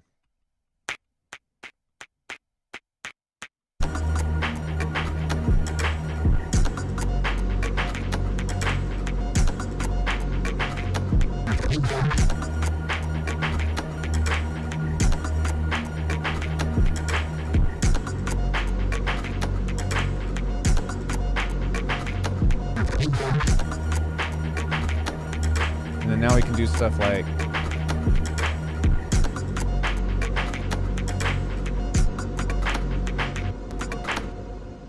whenever you do something cool, you can highlight this over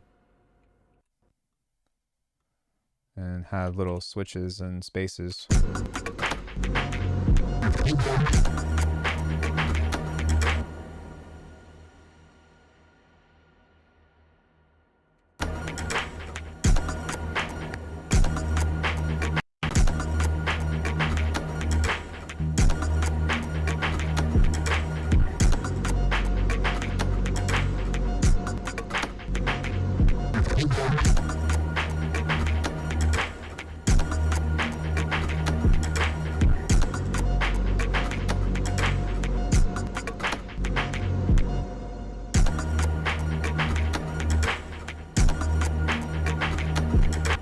Then you can simplify and being like, okay, well, let's use this and just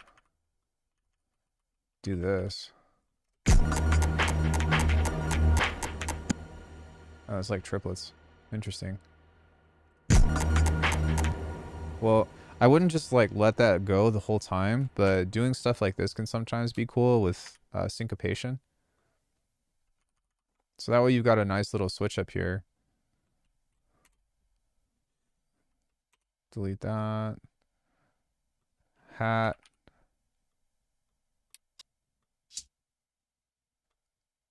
And then you can just do this on every 1 and 2. So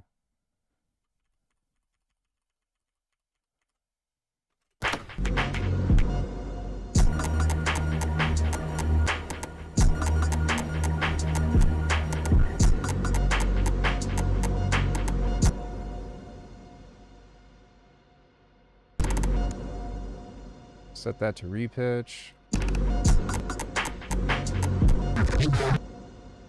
Then we can do something different here since that's already expected, but we can be like, move this over. And like, this doesn't sound great by any means, guys, but it's a way to just get you into making decisions of like picking a small amount of audio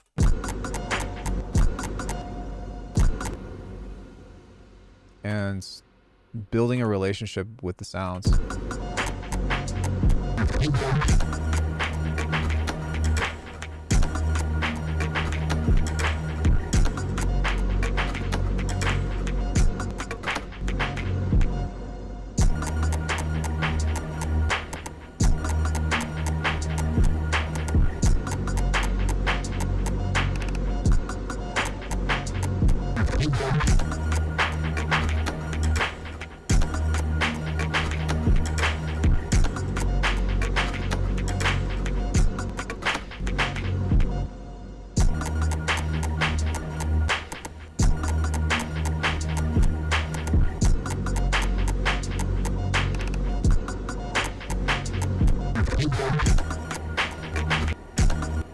Then we can go into this and create a new version of this and do something like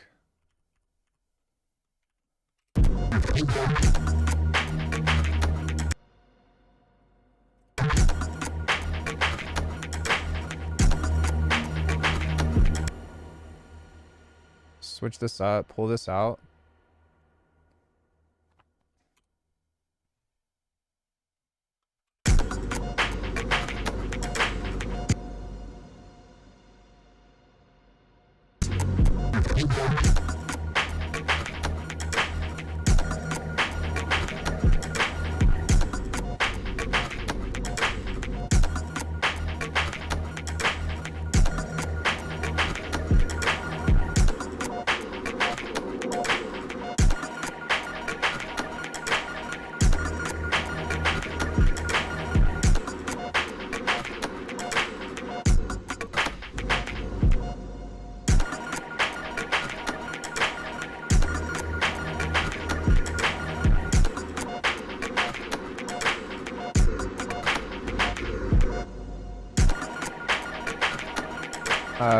They brought back the old automation as an option.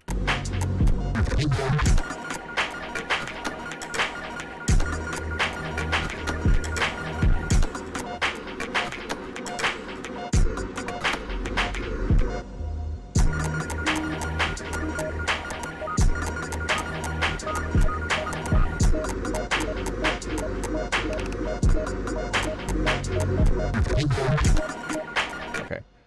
So, yeah, when we get to this part, we can like continue switching up. I actually like this. Like it sounds shitty and low quality, but there are things that I like about it that I'm like, oh, okay, well maybe we can continue with that. Let's see what that sounds like for this section. Okay, so now what we're doing is we're baiting interactions here. See that? That boom, ka. That's fucking awesome. So, and that's all we really need is just that moment. We don't even need that one.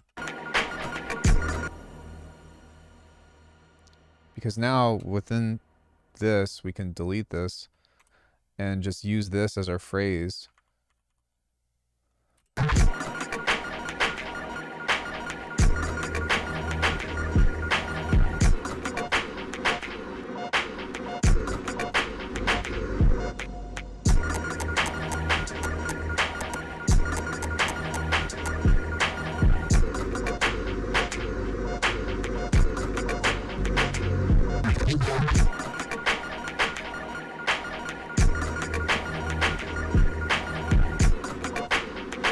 Right, because it pulls focus back into something that's more manageable, right? So yeah. I'll probably save this.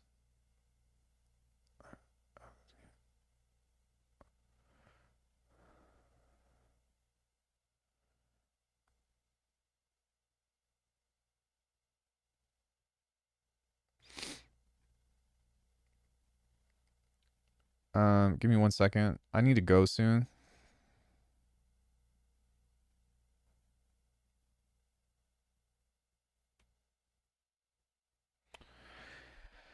But yeah.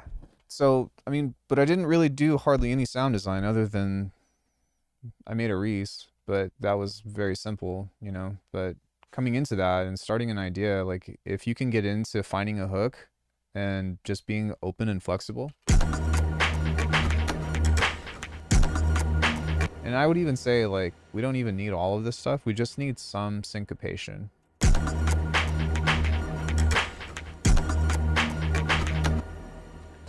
So, like, maybe this, so...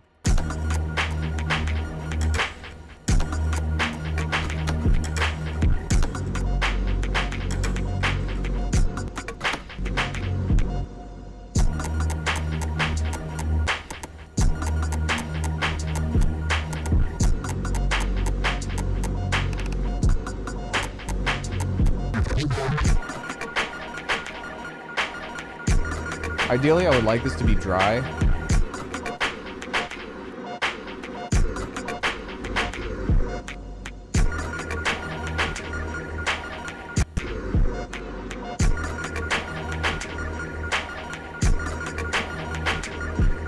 But the fact that this is still, that it's empty, but still, like, I have a lot of ideas that I could add that could just be as easy as, like, sine waves and stuff.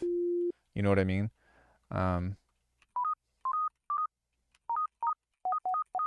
You know, makes it really easy to want to add stuff too. But the big thing is that we found a key with this.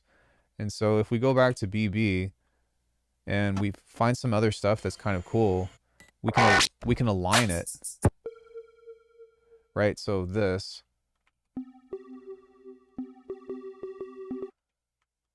I don't know what key this is in, but once we figure out what that top noise is. Here we go. That's in G4-ish. So if I go like this, G4, F sharp, F, E, D. Maybe I pitch this up. Then sometimes what we can do is manipulate this to where now these are playing over each other and should be like somewhat harmonious.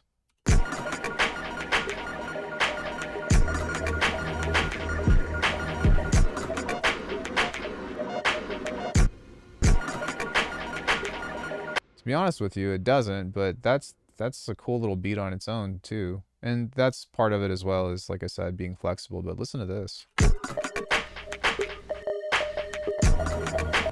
Oh, sorry.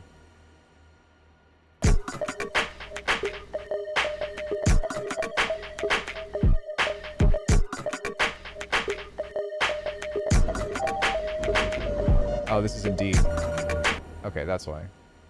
And if you have relative pitch, then you can use a saw or a sine wave to just match it.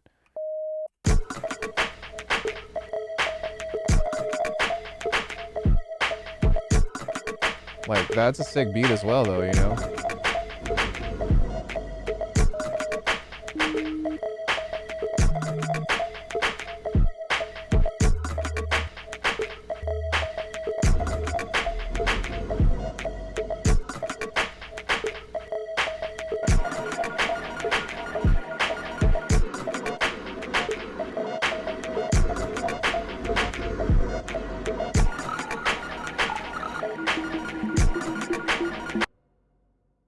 And then, you know, sometimes just doing it like that makes them sound like they're barfing over each other, but if you just take pieces of it or whatever, you know, like the do.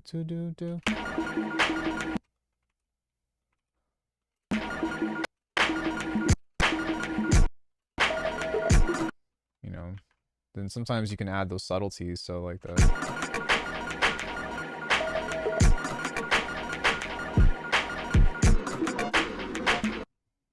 And then if we pitch this down by D, C sharp, C, B, A sharp, A, G sharp, G, F sharp, minus 12.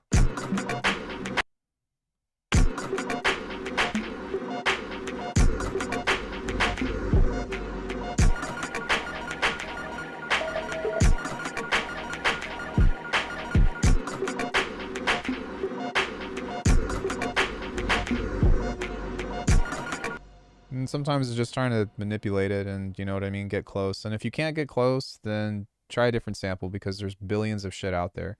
If the idea is so strong that you're like, oh man, this is the one, then just commit to it and make offspring of this, right? So you can use stuff like Portal.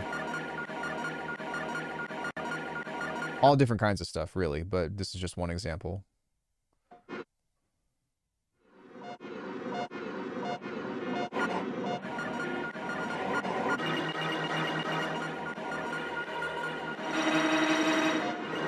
But see how I'm creating different stuff from this now? I'm just playing octaves with it.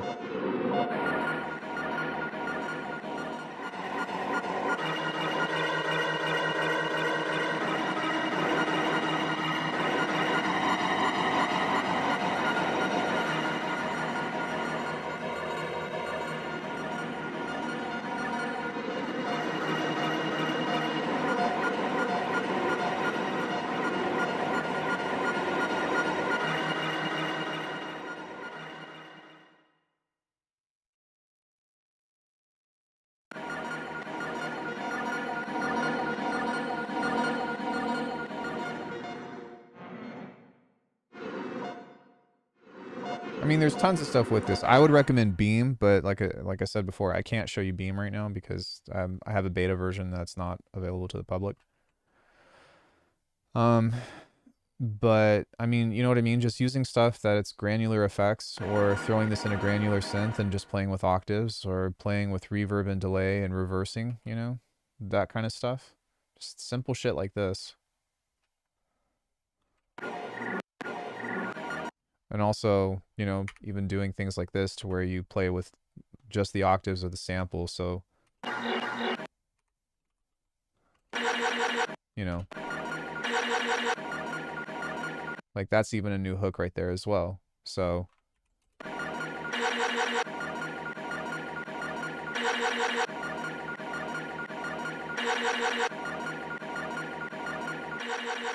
well, that's why I'm showing you this stuff, because you need to start thinking about sounds beyond their original context. And you need to turn your imagination on to being like, I hear this thing and it's interesting to me, but how do I put it in a musical context? And the answer to it is putting it into a rhythm that is starting to make sense, or a pattern. And once you do that stuff, you develop a habit with it. I have a video called The Secret. Wait. Oh my God, I don't even remember. What the fuck is it? Unlocking your the most important skill I can teach you in production. Sorry.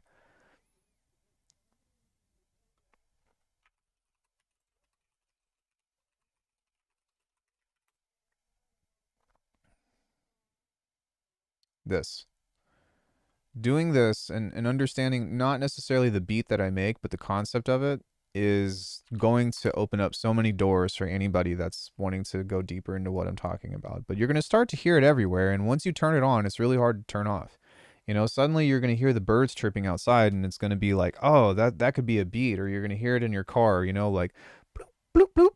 Or you're going to hear the dishwasher, or, you know, some kind of oscillation, and you're gonna be like, oh, that sounds fucking sick. And it's great. And if you're really open to it and you're not super fixated on making a very specific kind of music or like sound or whatever, and you just let it take you wherever you want to go, beautiful things happen.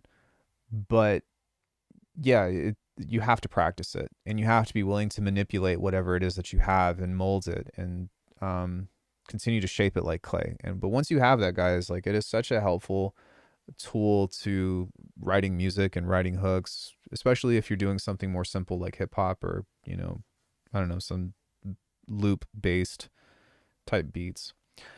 Anyway, I gotta dip, guys. Much love. I gotta take off in like 20 minutes, so I'm on a bit of a time crunch.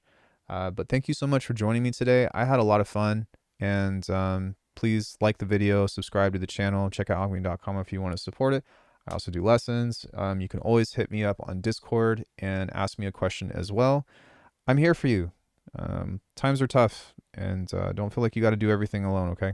Much love, guys. I got to go, and happy Halloween. Please be safe tonight. I'll see you later.